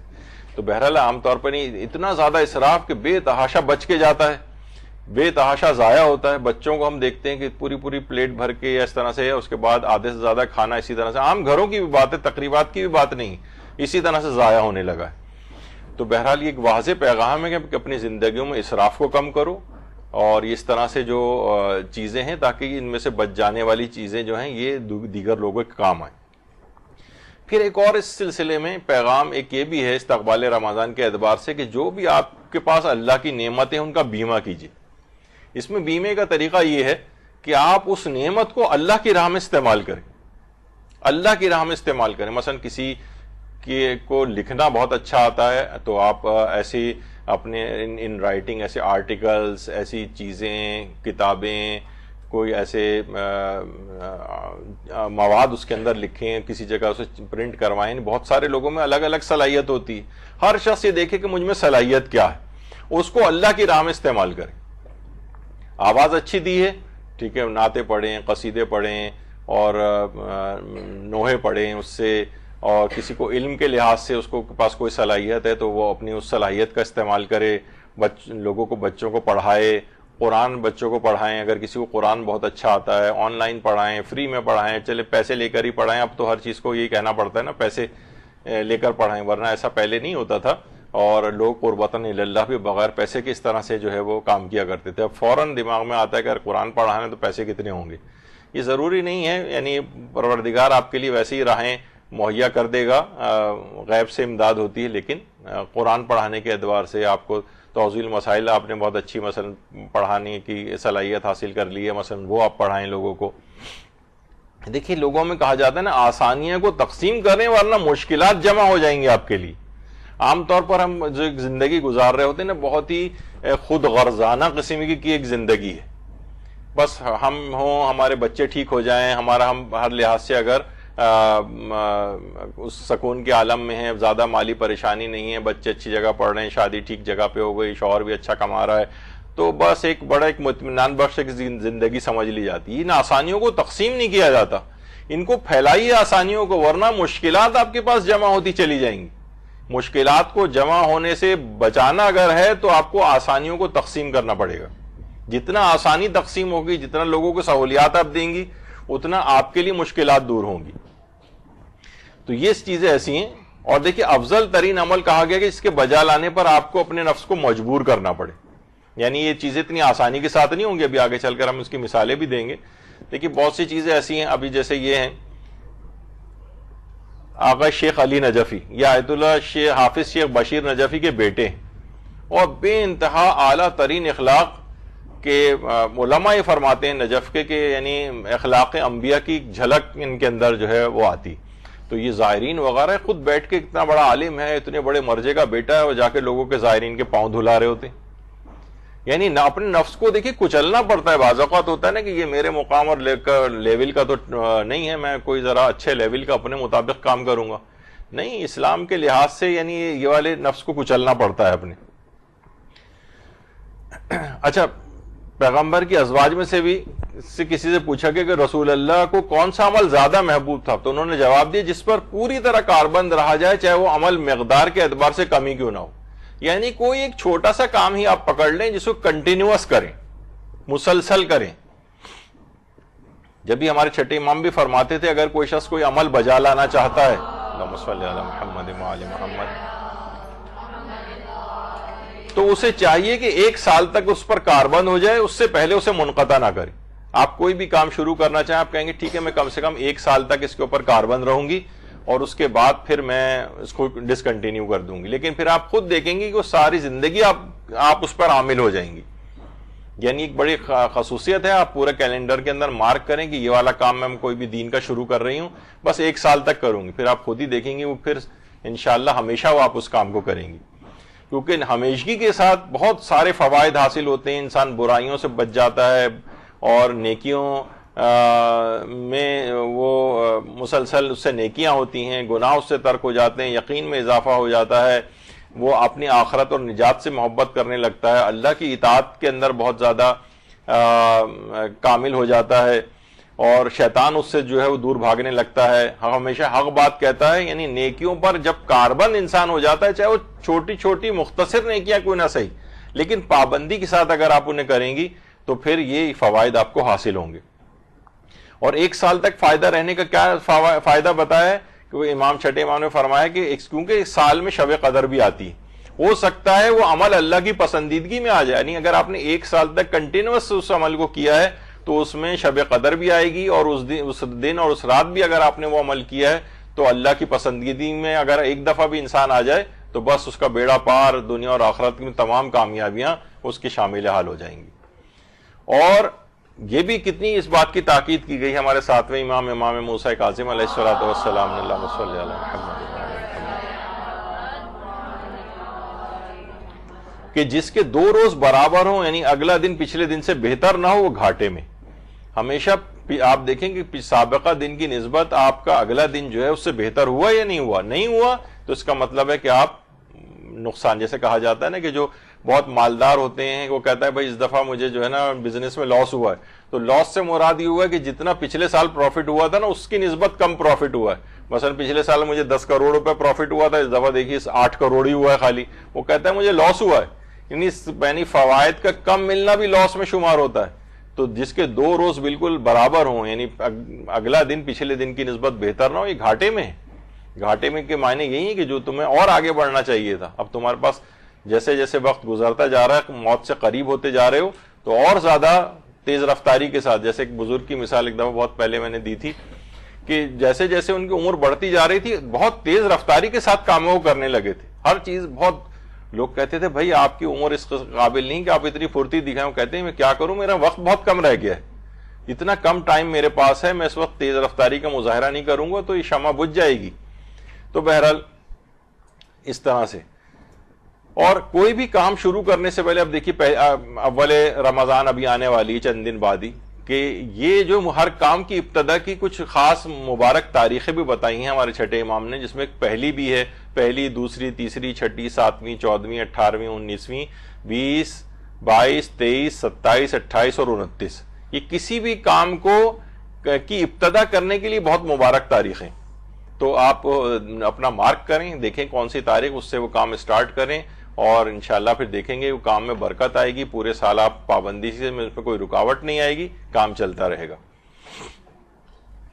اور توبہ خاص طور پہ کرنی, کہا جاتا ہے نا کہ توبہ کے لیے کانوں کو ہاتھ لگانا ضروری نہیں ہوتا, گناہوں کو ہاتھ نہ لگانا ضروری ہوتا ہے. تو بہرحال ہم یہ دیکھتے ہیں کہ ہم صرف کان کو کھینچ کے گالوں کے اوپر 2-4 تھپڑ اپنے مار لیتے ہیں کہ جناب یہ بس یہ توبہ ہو گئی. نہیں, یہ توبہ نہیں, گناہوں سے ہاتھ اٹھا لیجئے, یہی اس میں. اور ہر کار کو ہم دیکھتے ہیں کہ لوگ جو ہیں, لوگ ایک دوسرے کو دیکھ رہے ہیں, جہنم کے اندر گر رہے ہیں. پل صراط کے ساتھ میں بھی, وہاں پہ بھی ایسا ہوگا. یعنی جو لوگ سب لوگ کرتے جا رہے ہیں کہ ہم کہیں گے بھائی کیا کریں, یہ تو آج کل سبھی لوگ کر رہے ہیں, میں کیا کروں، آپ تو یہ جیسے وہی کہ زمانہ خراب ہے، جب سبھی کر رہے ہیں تو ہم بھی پھر ایسے کریں، تو سب اس طرح جہنم میں گر رہے ہیں تو ہم بھی سیدھے سیدھے جہنم میں گر جائیں ان کے چکر میں۔ رسول اللہ فرماتے ہیں کہ میری اور تمہاری مثال ایسی ہے جیسے ایک شخص نے آگ روشن کی تو پروانے اس میں کودنے کے لیے دوڑ پڑے، اور وہ شخص انہیں بچانے کی کوشش کرتا ہے مگر وہ اس سے بچ کر آگ میں کود جاتے ہیں، اور میں تمہیں پکڑ پکڑ کر جہنم کی آگ سے بچانا چاہتا ہوں مگر تم مجھ سے میرا ہاتھ چھڑا کر آگ میں کود جاتے ہو۔ یعنی پیغمبر اکرم روک رہے ہیں، ان کی احادیث مبارکہ میں روک رہی ہیں گناہ کرنے سے، لیکن ہم ان کا گویا ہاتھ چھڑا کر جہنم کے اندر جا کر کود رہے ہیں۔ تو وہ فرماتے ہیں کہ یعنی پیغمبر اکرم جب بھی فرماتے تھے کہ میں میری حدیثوں پر عمل کرو، میں تمہاری بھلائی چاہتا ہوں۔ ہمیں چاہیے کہ یہ جو حدیثیں اتنی آپ دیکھتی ہیں مدرسۃ القائم کی اور دیگر پیجز کے اوپر بھی سب آ رہی ہوتی ہیں، یہ عمل کے لیے ہیں، صرف ایسے ہی پڑھ کر واہ واہ سبحان اللہ یا یہ والے کمنٹ لکھنے کے لیے نہیں، بلکہ عمل کے لیے یہ چیزیں پیش کی جاتی ہیں۔ اور واقعتاً دیکھا جائے تو انسان اب اتنی زندگی کے لیے اپنی کوششیں کرتا ہے، بڑے بڑے گھر بناتا ہے، تو واقعتاً دیکھا جائے کہ مولا جو فرماتے ہیں کہ تم میں سے ہر ایک زمین سے فقط اپنے قد اور لمبائی چوڑائی کے برابر ہی فائدہ اٹھا سکتا ہے۔ یعنی حقیقتاً دیکھا جائے وہی ایک جانماز کے برابر جو ایک لمبائی چوڑائی ہوتی ہے نا، یہ صرف یہ انسان اس پوری جتنے بھی بڑے آپ گھر بنا لیں ہزاروں گز کے، یعنی اصلاً آپ کے وہی لمبائی چوڑائی کے برابر بس آپ فائدہ اٹھا سکتے ہیں۔ یعنی جو مسلح کے اوپر آپ گزارتے ہیں نا اپنا وقت، واقعتاً وہ آپ کے لیے کافی ہوتا ہے۔ یہ زمینیں ورنہ کیا ہوتی ہیں، پنجاب میں بھی میں نے نکال کے رکھی تھی، یہ تصویریں آئی تھی کہ دو بھائیوں کے اندر اتنی زبردست زمین کے موضوع کے اوپر جو ہے وہ آپس میں لڑائی ہوئی اور دونوں اطراف کی طرف سے فائرنگ ہوئی اور دونوں بھائی اس میں مارے گئے۔ باپ نے اسی پراپرٹی پر ان دونوں کی قبریں بنا دی، کہا کہ یہ اس زمین کے لیے تم لڑتے تھے نا، یہاں یہی قبریں بناؤں گا تمہاری۔ تو آپ دیکھیں انسان واقعتاً دیکھے تو یہ مال و دولت اور اس کے اندر اپنی پوری زندگی کو لگا رہا ہے، اصلاً وہی جانماز کے برابر جو ابھی آپ نے دیکھا کہ فقط یہ جو ہے یہ اس کے آخرت میں اس کے کام آنے والی چیزیں ہیں، باقی سب چیزیں جو ایک فانی ہیں وہ بالکل ایسا دھرے کے دھرے رہ جائیں گے، اس کے اندر دیگر لوگ آرام سے رہ رہے ہوں گے۔ تو بہرحال ابھی جو میں ذکر کر رہا تھا کہ انسان کی عمر کا ایک طویل دورانیہ جیسے گزر جائے، خاص طور پہ جیسے چوتھے امام نے 40 اگر سال کا انسان ہو جاتا ہے ان کے متعلق فرمایا ہے، تو آسمان سے ایک فرشتہ ندا دیتا ہے کہ سفر کا وقت قریب ہے، سفر کی تیاری کر لو۔ گزشتہ زمانے میں انسان جب بھی 40 سال کا ہوتا تھا تو اپنے حساب کتاب کرنا شروع کر دیتا تھا، سوچتا تھا کہ بس اب میرا ٹائم آ گیا ہے۔ یہاں 40 سال کا تو بالکل ایسے ہی لاپرواہ اور آوارہ قسم کا جو ایسی گھوم رہا ہوتا ہے وہ، یعنی اس زمانے میں یہ ہوتا تھا، ایک زمانہ تھا کہ لوگ 40 سال کے بعد اپنا حساب کتاب اپنی سب چیزیں، اس طرح کہ انسان مرنے والا ہوتا ہے اور وہ اپنے امور کو سیدھا کر رہا ہوتا ہے، وصیتیں کر رہا ہوتا ہے، اپنے قضا واجبات کو انجام دے رہا ہوتا ہے، لوگوں کے اموال کو واپس کر رہا ہوتا ہے، اس طرح کی اس میں اپنی زندگی کو لگاتے تھے۔ یہاں پر کیا ہوتا ہے کہ وہ بالکل 70-80 سال کا بھی ہے تو وہ صرف بیٹھا جو ہے وہ سوائے ٹی وی دیکھنے کے اور کوئی مثلا کام نہیں ہے اس کا۔ یہاں تک پیغمبر فرماتے تھے کہ میں نے جو بھی بھیانک منظر دیکھا ہے، قبر کا منظر اس سے کہیں زیادہ بھیانک ہے، اس میں انسان کو لگنا چاہیے۔ قبر کا منظر سب سے زیادہ بھیانک ہے۔ ہم جو ہے وہ دنیاوی چکا چوند کے اندر جو ہے وہ گئے ہوئے ہیں، یہاں کوئی بھروسہ نہیں ہوتا ہے زندگی کا۔ کہا جاتا ہے نا کہ سب سے غافل ترین شخص وہ جو ہے موت کا ذکر زیادہ سے زیادہ، سب سے عاقل ترین شخص وہ ہے جو موت کا ذکر زیادہ سے زیادہ کرتا ہے، تم میں محتاط ترین وہ ہے جو موت کے لیے زیادہ تیاری کرتا ہے۔ یعنی اگر کوئی کہا ہے نا بھئی یہ آدمی بڑے محتاط ہیں، بڑے شریف شہری ہیں اور بڑے کوئی غیر قانونی کام نہیں کرتے ہیں، تو یہ دیکھا جائے تو ان کو اصلاً یہ ہونا چاہیے اللہ کے مقابل کے جو بارگاہ میں شریف مومن یا شریف شہری جو ہے جو کہ حرام اور گناہوں سے اپنے آپ کو بچائے، موت کی زیادہ سے زیادہ تیاری کر کے رکھے۔ یعنی عاقل وہ ہے جو زیادہ سے زیادہ ذکر موت کرے۔ اچھا ذکر موت کے معنی تسبیح لے کے موت موت موت پڑھتے رہیں اس کے اوپر، مقصد ہے کہ اس کی تیاری۔ محتاط ترین بھی جو ہے وہ بھی تیاری کرتا ہے، اور عاقل ترین وہ ہے جو ہر چیز میں نگاہ عبرت سے چیزوں کو دیکھتا ہے کہ کل کو یہ مثلا بازار سے گزر بھی رہی ہیں ادھر ادھر، آپ کہیں گے کل کتنے افراد جو تھے جو پچھلے سالوں میں زندہ تھے اور وہ آج ہم دیکھتے ہیں کہ بازار ویسے کے ویسے ہی ہیں، لیکن وہ لوگ نہیں، ہم بھی اسی طرح سے کل نہیں ہوں گے اور یہ بازار ایسے ہی سجے رہیں گے، لوگ ایسے آ جا کے خریداریاں کر رہے ہوں گے۔ تو بجائے اس کے کہ ان کے اندر گم ہو جائیں، ان سے نگاہ عبرت کو حاصل کریں۔ اور یہ بھی فرماتے تھے کہ موت سے پہلے زیادہ راہ حاصل کر لو، حضرت امیر فرماتے تھے، اور ان سے عبرت حاصل کرو جنہوں نے زندگی کو ضائع کر دیا۔ ایسا نہ ہو کہ عبرت حاصل کرنے والے تم سے عبرت حاصل کریں، یعنی تم عبرت حاصل کرو اور اپنے آپ کو بہتر بنا لو۔ آپ دیکھتی ہیں نا واقعتاً دیکھیں کہ انسان جو ہے یہی تصویر کے لحاظ سے بھی اگر آپ دیکھیں کہ کچھ عرصے بعد ہی ہر ایک کی زندگیوں میں اس قسم کی چیزیں آئیں گی چیزیں, لوگ اس طرح سے اس کی ڈیڈ باڈی کو اٹھا کر رکھ رہے ہوں گے اور ادھر سے ادھر جو ہے وہ منتقل کی جا رہی ہوگی. سب کے ساتھ ہی آئے گا, جو بھی اس دنیا میں پیدا ہوا بالآخر اس کو مرنا ہے. تو بہرحال اس کو یہ ماہ رمضان یہ بڑا ٹرننگ پوائنٹ ہے, اس میں اپنے آپ کو بدل لینا چاہیے. اس کے بعد اگلے مہینوں میں یہ نوبت نہیں آتی. اگلے مہینے جو ہوتے ہیں رمضان کے بعد اس میں ذرا وہ غفلت کے مہینے ہوتے ہیں. یہی متوجہ ہونے کا, یہی انرجی لینے کا مہینہ ہے, اس میں خاص طور پر یہ چیزیں. اور یہ بات یاد رکھ لیجئے کہ اپنے واجبات و فرائض کا خود انتظام کر کے جائیے. بہت اہم بات ہے. دیکھیے ہم لوگ یہ سوچتے ہیں کہ ہم لوگ نا وصیت لکھ جاتے ہیں کہ میری اولاد اس کام کو انجام دے گی. بھائی وہ اولاد کے جو کہ آپ کے کہنے سے اپنی نماز نہیں پڑھ رہی ہے, وہ آپ کے مرنے کے بعد آپ کی نماز کیسے پڑھے گی؟ اس کو آپ اٹھانے جاتے ہیں. نوجوان آج کل جو ہے وہ جھڑک دیتے ہیں کہ ان کو نیند سے نہ اٹھایا جائے. یعنی جو آپ کے کہنے سے اپنی نماز نہیں پڑھ رہے وہ آپ کی نماز کب پڑھیں گے؟ وہ رشتہ دار جو کہ آپ کے ساتھ پورے سال لڑائی جھگڑا کرتے رہتے ہیں وہ آپ کے مرنے کے بعد کب آپ کے لیے جو ہے وہ تلاوت قرآن کریں گے؟ دیکھا جائے تو بہت سے رشتہ دار تو یعنی ایسے ہیں کہ سال عید بقرعید میں کہیں آپ کی ملاقاتیں ان سے ہوتی ہیں, وہ کب آپ کے لیے کریں گے؟ تو یہ سب چیزیں بات یاد رکھ لیجیے. جو کام کرنا ہے خود کر کے چلے جائیے. اپنی نمازیں اگر آپ کو جو ہے وہ خود ادا کریں, اس کے لیے اگر نہیں ہے تو مالی وسائل مہیا کر کے جائیں, اپنے وصیت تحریر کر کے جائیں کہ مال کا 1/3 میں سے میری قضا نمازیں پڑھوائی جائیں. ابھی تک تو میں نے اتنی پڑھ لی ہیں, اتنے روزے ہیں.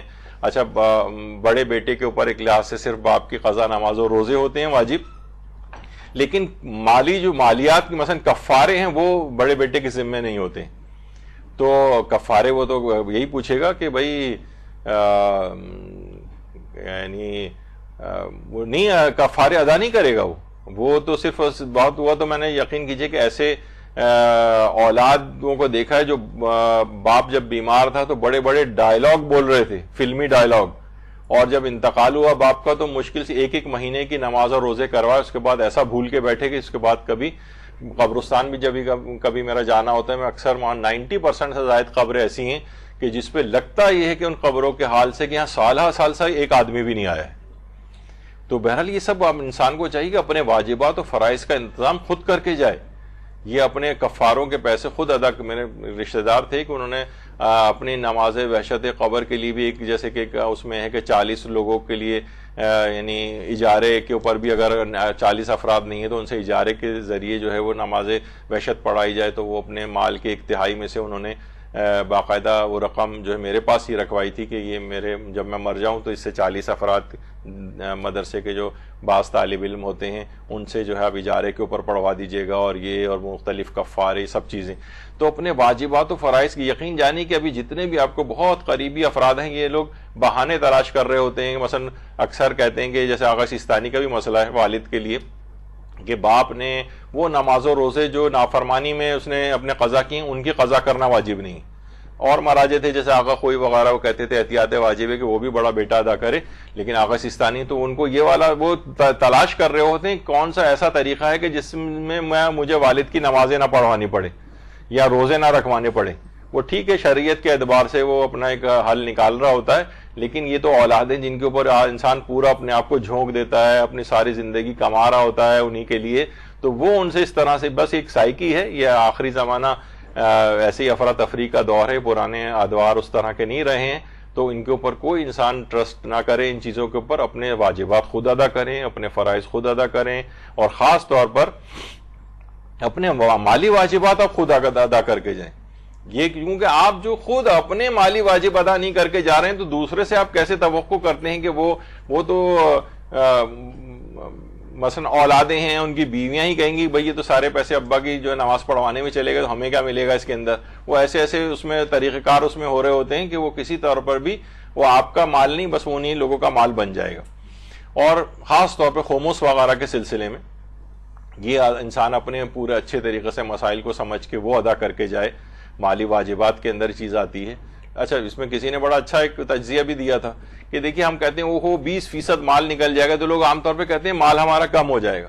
کہا کہ جتنی بھی آپ چیزیں مثلا کھانے کی بھی آپ لے کر آتے ہیں, مثلا آپ تربوز لے کر آتی ہیں, 5 کلو کا مثلاً اگر تربوز ہے تو آپ جب اسے اس کا وہ چھلکے وہ سب کچھ اتارتی ہیں تو دیکھا جائے تو 20% وہ ایسی آپ پھینک دیتی ہیں. آپ یہ نہیں کہتی ہیں افسوس کرتی ہیں وہ ہو یہ کیا ہو گیا, یہ 20% تربوز کا تو چھلکے کے اندر چلا گیا, میں باقی اتنا کم بچا ہے میرے پاس. یہ تو نہیں ہوتا نا. ناریل آپ لے کے آتے ہیں, اس کو چھیلتے ہیں آپ, اسی طرح سے اس کا چھلکے سب اتار کے پھینکتے ہیں, دیکھا 20% اس میں بھی نکل جاتا ہے. مرغی آپ لے کر آتے ہیں, مرغی کی آلائشیں چیزیں, پر پنجے یہ وہ ساری چیزیں آپ نکال کے تو کھانے کی چیز اس میں کتنی نکلتی. تو دیکھا جائے ہر چیز میں سے خمس ویسے ہی نکل رہا ہوتا ہے ہمارا, لیکن ہم لوگ اس کے اوپر کوئی ناک بھون نہیں چڑھاتے. لیکن جب مال کی بات آتی ہے, خمس دینے کی بات آتی ہے, تو فوراً ہمیں وہ بہت کم لگنے لگتا ہے, اور یہ 20% چلا جائے گا تو مال ہمارا کم ہو جائے گا. تو بہرحال یہ چیزیں نہیں, یہ تو عمومی زندگی کے اندر بھی آپ مثال ہے کہ اب کپڑا آپ لے کے آتی ہیں, اس میں کٹنگ وٹنگ میں کتنی کترانیں اور یہ سب نکل جاتی ہیں, اس میں تو آپ کو افسوس نہیں ہوتا. تو اس میں بھی افسوس کی ضرورت نہیں ہے, اللہ کے پاس محفوظ ہو رہا ہے. تو بہرحال مالی واجبات اپنے سارے ادا کر کے جائیں, چیزوں کو بہت باریک بینی سے دیکھیں. یہی استقبال رمضان ہوگا آئندہ زندگی کو تبدیل کرنے کے حوالے سے. اور اس میں ایک بات اور بھی دماغ میں رکھنی چاہیے کہ بغیر علم کے کسی بھی کام میں اگر ہاتھ ڈالے گا نا تو صحیح کرنے کے بجائے ہمیشہ اس کو غلط کرے گا وہ شخص. یہ بڑی چیز ہے. میں نے اکثر بلکہ بعض میں نے ایسے دیکھے ہیں افراد کہ بیچارے انہوں نے متوجہ بھی ہو گئے اس بات پہ کہ ہمیں اپنی پچھلی پوری زندگی کی نماز قضا پڑھنی چاہیے, اور پڑھنی شروع کر دی, 15-20 سال کی اتار دی, لیکن ایسے اس کے اندر کیونکہ مسائل کا علم حاصل نہیں کیا, وہ دوبارہ وہ تمام عبادت ان کی باطل ہو گئی. اب وہ کہے گا بھائی اب تو میں نے پڑھ لیا, اب تو میں اب نہیں, مجھ سے نہیں ہوتا. یعنی آپ نے خود یہ غلط کام کیا, یعنی خمس ادا کر رہے ہیں, بعض اوقات ایسی چیز کے اوپر آپ نے خمس ادا کر دیا بہت بھاری رقم کے جس پہ خمس واجب ہی نہیں تھا, اور واجب اس کے بعد ہوا کچھ عرصے کے بعد. اس کی بھی بہت ساری مثالیں کہ لوگوں نے لاکھوں روپے نکال دیے, پتہ چلا خمس واجب ہی نہیں تھا اس کے اوپر, اور پھر بعد میں کچھ عرصے بعد اسی مال پر واجب ہوا تو کہہ رہے ہیں ہم نے وہ تو نکال دیا تھا پہلے. تو بہرحال ہر کام کو صحیح طور پر پہلے سیکھ لیں. جب یہاں پر فقہ کی الگ سے کلاسز ہوتی ہیں, باریک بینی سے فقہ کے احکام بتائے جا رہے ہوتے ہیں, تاکہ انسان مطمئن ہو کر بالکل اپنا دامن کو بالکل صاف کرے اور اس کے مطابق عمل کرے, تو انشاءاللہ پھر آخرت میں سے کوئی پریشانی نہیں ہوگی. ہمیشہ یہ کہا جاتا ہے, دیکھیے ہمیں فوراً دوسروں کی فکر سوار ہو جاتی, ہمیشہ پہلے خود سدھر جائیے, دوسروں کی فکر بعد میں کیجیے. خود سدھر جائیے. بلکہ میں نے کہیں پڑھا تھا کہ وہ جتنا انسان جو جوتے چپل الٹ جاتے ہیں نا, ان کو سیدھا کرنے کی جتنی اس کو فکر رہتی ہے, اتنی اپنے آپ کو سیدھا کرنے کی کوشش کرے تو معاشرہ بالکل ٹھیک ہو جائے. آپ دیکھیں نا کہیں چپل الٹی پڑی ہوئی تو ہر آدمی آگے پہلے اسے سیدھا کرنے کی کوشش کرتا ہے. تو بھائی اتنی کوشش اگر آپ اپنے اوپر کر لیں اپنے آپ کو, تو پہلے خود سدھر جائیں. ایک پیش امام نماز پڑھا رہے تھے مسجد میں, ایک شخص آیا اور کہنے لگا کہ معاشرے میں نا کرپشن بہت ہو گئی ہے, آپ دعا کیجئے کہ کرپشن جو ہے دور ہو جائے, بہت لوگ کرپٹ ہو گئے. تو پیش امام صاحب نے اپنی جیب سے 5000 کا نوٹ نکالا اور اعلان کیا کہ آج میں مسجد کی طرف آ رہا تھا تو مجھے ایک 5000 کا نوٹ جو ہے ملا, کسی صاحب کا ہو تو ہاتھ کھڑا کریں. تو 20 نمازیوں نے ہاتھ کھڑے کر دیے. پیش امام صاحب نے نوٹ کو جیب میں رکھا, کہا میرا ہی نوٹ تھا, پہلے آپ خود سدھر جائیے, کرپشن خود بہت ٹھیک ہو جائے گا. تو عام طور پہ دیکھیے یہی ہوتا ہے کہ انسان جو ہے ویسے بڑے بلند و بانگ دعوے, بلکہ میں نے کسی جگہ کہیں ایک وہ پڑھا تھا کہ بہت سے لوگ جو کہتے ہیں ہر شخص اپنے لیول کے اعتبار سے کرپشن کر رہا ہوتا ہے, جو بھی اس کا لیول ہے, وہ جتنا اس کو ہاتھ میں کوئی چیز آتی ہے نا, اور جتنا اس کا دائرہ اختیار ہوتا ہے, جتنا اس کے پاس سہولت ہوتی ہے, اتنا وہ کرپشن کر جاتا ہے اس میں. تو بہرحال اس کی بھی بڑی مثالیں, ویسے بڑا وہ کرتا ہے. آپ نے دیکھا ہوگا کہ جناب اپنے گھر میں آپ کوئی بھی چیز کھا کے ریپر اسی طرح زمین کے اوپر نہیں پھینکتی, لیکن کیا کرتی, گاڑی میں جا رہے ہیں اور کوئی چیز کھائی اور ریپر باہر روڈ کے اوپر پھینک دی. یہ بھی خود کرپٹ ہونے کی ایک علامت ہے کہ اپنے گھر کے لحاظ سے نہیں کر رہے, اپنے گھر کے سامنے سے کوڑا صاف کر کے پڑوسی کے, وہ تو ہمارے, میں اپنے مثال دوں, بعض پڑوسی ایسے ہیں جو پورا تھیلا بنا کے ہمارے گیٹ کے مثلا دروازے کے پاس رکھ کے چلے جاتے ہیں. بھائی یہ کیا کر رہے ہو, یعنی اپنے گھر کا کوڑا جو ہے وہ آپ جو ہے کسی اور کے اس کے اوپر لے جا کے رکھ دیں. تو بہرحال انسان پہلے کہ خود سدھر جائے, اس کے بعد پھر یہ مکاریاں جو ہوتی ہیں نا, دیکھیے اس دین کے اندر بھی مکاریاں ہیں, یعنی خود آپ کے اپنے آپ کو بچا کے اور دوسرے کو آپ اس کے اندر اپنے گھر کا کوڑا صاف کر کے اور کسی دوسرے گھر کے آگے رکھ رہے ہیں. ایسی جیسے یہی صاحب جو کر رہے ہیں, اپنی ناک میں سگریٹ کا دھواں نہ جائے لیکن پورے معاشرہ جو ہے اس سے چاہے متاثر ہو جائے. جب بھی کہا جاتا ہے دیکھیے نماز 5 وقتہ فرض ہے, لیکن اخلاق 24 گھنٹے فرض ہے. 24 گھنٹے اخلاق فرض ہے آپ کے اوپر. اور جب بھی ایک پیغمبر اکرم بھی ارشاد فرماتے ہیں جس کا اخلاق اچھا ہو، اللہم صلی علی محمد، اللہ اسے دن کو روزے دار اور رات کو عبادت گزار کے درجے تک پہنچا دیتا ہے۔ اپنا اخلاق تو ٹھیک کرو۔ اخلاق کے اندر فقط یہ بہت چرب زبانی کے ساتھ جو ہے وہ بولنا شمار نہیں ہوتا ہے۔ اخلاق بڑا وسیع مفہوم ہے۔ اخلاق انسان جو ہے صرف ہم لوگ شاید صرف یہ سمجھتے ہیں کہ زبانی طور پر بس کسی سے بڑا اچھا میٹھا بول دیا جائے۔ یہاں پہ کتنی کلاسز اس موضوع پہ ہو چکی ہیں۔ اسلامی اخلاق جو ہے اس کے معنی بہت وسیع تر مفہوم ہے۔ تو اب اس کی مثالیں مثلا میں ایسی چیزیں بڑے نوٹ کر کے رکھتا ہوں، آپ لوگوں کو دکھانے کے لحاظ سے بھی ہوتا ہے۔ مثلا ایک شخص کے نے گھر پہ رنگ کروا رہا تھا، ظاہر چھوٹے چھوٹے گھر ہوتے ہیں، اب معلوم ہے کہ پڑوسی کی گاڑی نیچے کھڑی ہوئی ہے اور ان کی گاڑی پہ چھینٹیں وغیرہ جائیں گی، تو انہوں نے پلاسٹک لا کر اس کے اوپر کور پورا چڑھا کے تاکہ اگر کوئی بھی چھینٹ آئے تو ان کی گاڑی پر اثر انداز نہ ہو۔ یعنی اخلاقیات کا ایک تقاضا ہے، دوسرے کا خیال رکھنا ہے۔ اب خود دیکھیں پڑوسی جو یہ آ کر دیکھے گا کہ اس شخص نے یعنی میری گاڑی کو بچانے کے لیے الگ سے پلاسٹک خرید کے لایا کہ میری گاڑی، تو کتنا اس کے دل میں اس پڑوسی کی بھی اہمیت اور محبت پیدا ہوگی، وہ نقصان آئندہ خود بھی آپ کو نہیں پہنچائے گا۔ تو یہ معاشرہ اس طرح سے ترقی کرتا ہے۔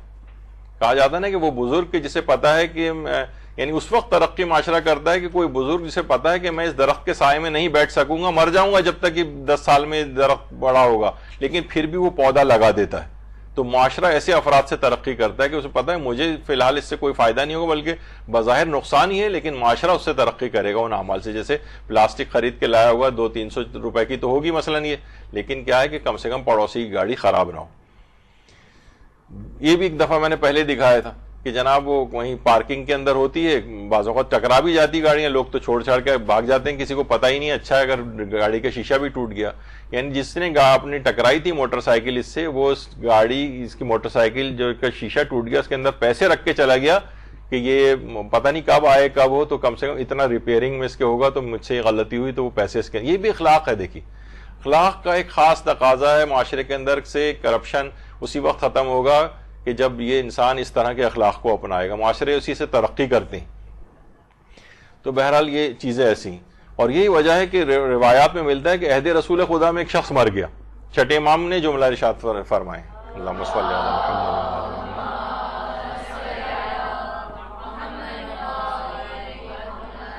گورکن اس کے لیے قبر نہیں کھود سکے، تو انہوں نے رسول خدا سے کہا کہ زمین اتنی سخت ہے کہ ہمارے اوزار کام ہی نہیں کر رہے ہیں، معلوم ہوتا ہے کہ ہم جیسے پتھر پہ اوزار مار رہے ہوں۔ پیغمبر اکرم نے فرمایا اگر یہ شخص اچھے اخلاق والا ہوتا تو ایسا نہ ہوتا۔ اچھا ایک پیالے میں پانی لاؤ، آپ نے اس میں ہاتھ ڈالا اور زمین پر پانی چھڑکا، مٹی ریت کی طرح بھربھری ہو گئی اور گورکنوں نے بآسانی قبر کھود لی۔ یعنی پیغمبر کیا فرما رہے ہیں، اگر یہ اچھے اخلاق والا ہوتا تو ایسا نہ ہوتا۔ یعنی جو بد اخلاق ہے، جو معاشرے میں اس طرح سے، یعنی یہ جو چیزیں آپ نے پچھلی مثالیں سنی ہیں، وہ ویسے ہی گاڑی پر اس کے چھینٹے پڑتے رہتے، پڑوسی کوڑتا رہتا، وہ شیشہ توڑ کے اگر چلا گیا اور بھاگ جاتا، تو کیا ہے یہ برے اخلاق، اس کا نتیجہ آخرت میں اس کو بھگتنا پڑے گا۔ یعنی کیا ہوگا، یہ برے اخلاق والا اس کی یعنی سوچیں گے اوزار، وہ قبر کھود نہیں رہی ہے، اوزار کام نہیں کر رہے ہیں، تو اس کے اندر کس قدر عذاب اس کے منتظر ہوں گے اگر اخلاق کو اپنے اچھا نہیں کیا۔ تو بہترین موقع ہے یہ ماہ مبارک رمضان کا، جس میں اپنے اخلاق کو بہتر بنانا ہے اور اس طرح سے استقبال کرنا ہے، ورنہ پچھلے 20 جو ہے وہ رمضانوں کی طرح سے یہ رمضان بھی گزر جائے گا پر لگا کر، اور انتہائی نادر موقع ہمارے ہاتھ سے نکل جائے گا۔ تو بہرحال اخلاقی برائیوں سے بچنے کی دعائیں بھی چوتھے امام نے تعلیم کی ہیں، اس کو کرنا چاہیے۔ اسی طریقے سے ماہ رمضان میں غصہ بہت آنے لگتا ہے لوگوں پہ۔ علامہ طباطبائی فرماتے تھے بیجا غصہ کبھی کبھی انسان کو معنوی اعتبار سے 20 سال پیچھے دھکیل دیتا ہے۔ 20 سال میں آپ ترقی کر کے روحانی طور پہ آگے آئے، اور غصے میں آپ نے کچھ ایسے کلمات کہہ دی کہ آپ روحانی طور پر 20 سال پیچھے چلے گئے، یعنی آپ نے وہ سارے زندگی کی چیزیں جو ہیں وہ آپ کی مائنس ہو گئی۔ یہی وجہ ہے کہ آیت اللہ تقی بہجت اس کا نسخہ بتاتے تھے، کامل عقیدے کے ساتھ زیادہ سے زیادہ درود پڑھا کرو تو تمہارا غصہ کم ہو جائے گا۔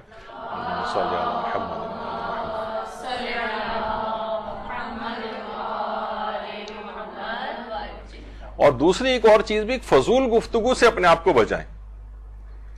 یہ بھی امیر المومنین کے جملے ہیں کہ اگر تمہارا دل غبار آلود اور تمہاری بیجا گفتگو کرنے والی تمہاری گفتگو بیجا نہ ہوتی تو جو میں سن لیتا ہوں وہ یقیناً تم بھی سن لیتے۔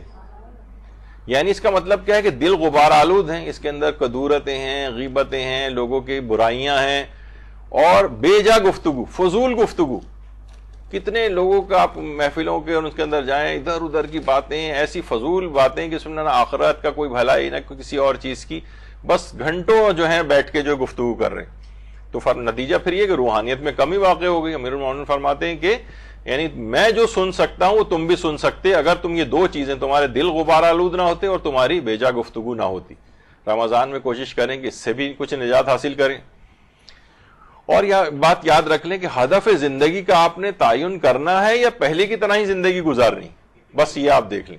ہدف زندگی کوئی نہ کوئی، دیکھیے ہر شخص کے پاس اللہ نے کوئی نہ کوئی صلاحیت دی ہے، اپنی پہلے تو صلاحیت کو ایکسپلور کریں. کیا ہے آپ میں، یعنی کیا چیز کو، جیسے آج کل تو ٹک ٹاک کی دنیا آگے نہیں کہا جاتا ہے، جس میں جو صلاحیت ہے وہ بس اپنا ٹک ٹاک بنائے اور وائرل کرے اس کو. جیسے لوگ عام طور پہ کہتے ہیں کہ اگر کوئی صلاحیت ہے آپ میں، تو یہ تو عام دنیاوی فضول قسم کی، کسی میں گانے کی، کسی کو ڈانس کی صلاحیت، کسی میں فضول بکواس کی صلاحیت، تو وہ جو ہے اس میں مشہور ہو رہا ہے. ہدف زندگی کیا ہے؟ یعنی اگر ابھی تک آپ نے اس کا کوئی تعین نہیں کیا ہے کہ میرا زندگی کا ہدف کیا ہے، مقصد کیا ہے، مجھے کیا کرنا ہے، تو پھر یہ اپنی زندگی پوری آپ کی اسی طرح سے ضائع ہو جائے گی. اور کوشش کریں کہ اپنی اپنی صلاحیت اور شوق کے مطابق دین کی خدمت کرتے ہوئے زندگی گزاریں. جو آپ میں صلاحیت ہے اور جو آپ کا شوق بھی ہے. ایک تو ہے کہ بہت زور زبردستی آپ پہ کو اپنے نفس پہ کرنی پڑ رہا ہے جو آپ کا شوق صلاحیت ہی نہیں ہے. مثلا بہت سے لوگوں کو تبلیغات کے اندر شوق نہیں ہوتا ہے، اور تبلیغات میں دیکھیے کہ ان ریوارڈنگ فیلڈ بھی ہے ایک لحاظ سے. مثلا ہم مسائل فقہ وغیرہ یہاں پہ پڑھا رہے ہیں 30 سال سے مثلا، لیکن کچھ نہیں، یعنی لوگوں کو اس لحاظ سے کچھ نہیں آئے، بس پڑھا کے چلے گئے. یعنی بہت سی ایسی چیزیں جس میں انسان کو بڑا پاپولر ہو جاتا ہے، اور بڑے دنیاوی اعتبار سے بات کر رہا ہوں. لیکن جس کا جو بھی ذوق اور اس کے اندر صلاحیت اور شوق ہے اس کے مطابق کام کرے، جس میں نہیں ہے وہ کوئی اور اپنی راہ دیکھے. اب آپ دیکھیں کہ حضرت ابو الفضل العباس علمدار اللہم صلی علی محمد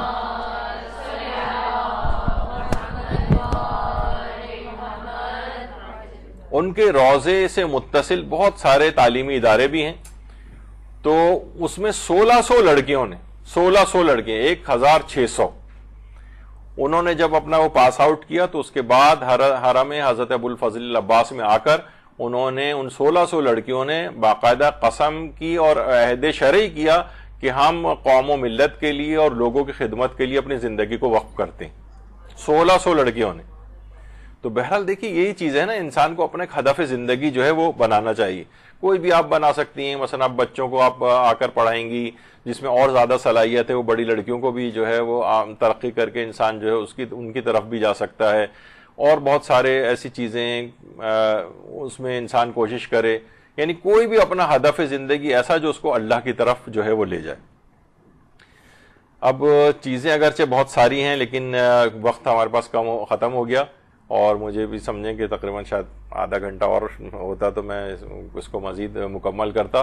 لیکن بہرحال تھیم آپ کو جو پتہ چل گیا کہ ایسا آپ کو استقبال ماہ رمضان کرنا ہے کہ آئندہ زندگی میں اس کی ایک ریفلیکشن نظر آئے کہ آپ نے اس رمضان سے کچھ حاصل کر لیا ہے، کوئی ہدف زندگی بنا لیا ہے، غریبوں کی خدمت کے لحاظ سے ہو، علم حاصل کرنے کے اعتبار سے ہو، عبادات کے اعتبار سے، وقت نکالنے کے اعتبار سے ہو. جتنے بھی پوائنٹس آپ نے آج اس گفتگو کے اندر سنے کہ سب سے پہلے انسان اپنے آپ کو درست کرے، پھر معاشرے کی طرف جائے. یہاں پر ہمارا پہلا یہ ہوتا ہے کہ کسی سے پوچھتے ہیں بیٹا بڑے ہو کے کیا بنو گے، تو کہتا ہے ڈاکٹر بن کے انسانیت کی خدمت کروں گا. بھائی پہلے کیا کرو گے؟ عالم بن کر میں جو تبلیغ کروں گا. بھائی پہلے اس میں یعنی پہلی چیز اپنے آپ کو وہ بھول جاتا ہے.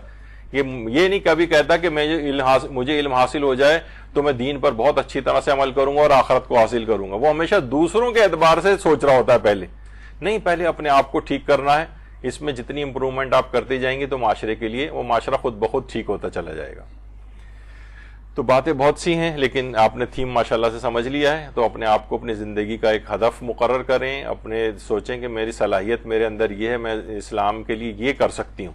کوئی بھی نوجوان ہے، آج ہم کسی سے پوچھتے ہیں اس کا اسلامی لحاظ سے کہ کیا کرنا چاہتے ہو، ہدف کیا ہے؟ انجینئر بننا.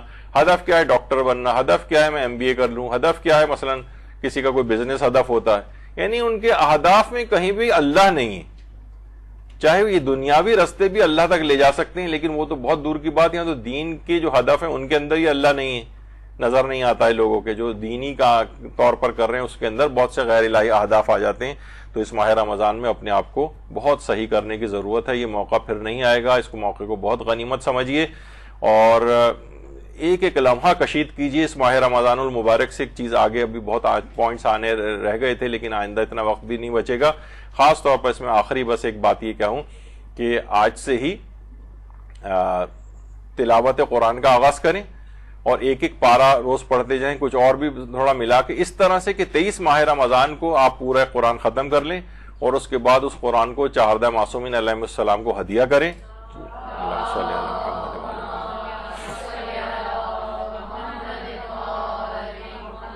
یعنی اب سے جو پڑھتی ہوئے جائیں تو 23 رمضان کی شب یعنی شب 23 جو شب قدر، اس میں وہ قرآن ختم ہو جائے، چہاردہ معصومین کو ہدیہ کریں، ان کی بارگاہ سے جو بھی ثواب اور فوائد حاصل ہوں وہ تمام مومنوں مومنات کے اوپر تقسیم کر دیں ان کو بھی. تو انشاءاللہ آپ دیکھیں گے زندگیوں کے اندر ایک بہت بڑی روحانیت، اور جو لوگ بھی سالوں میں یہ عمل کرتے ہیں ان کی زندگیاں پھر پورے سال جو ہے نا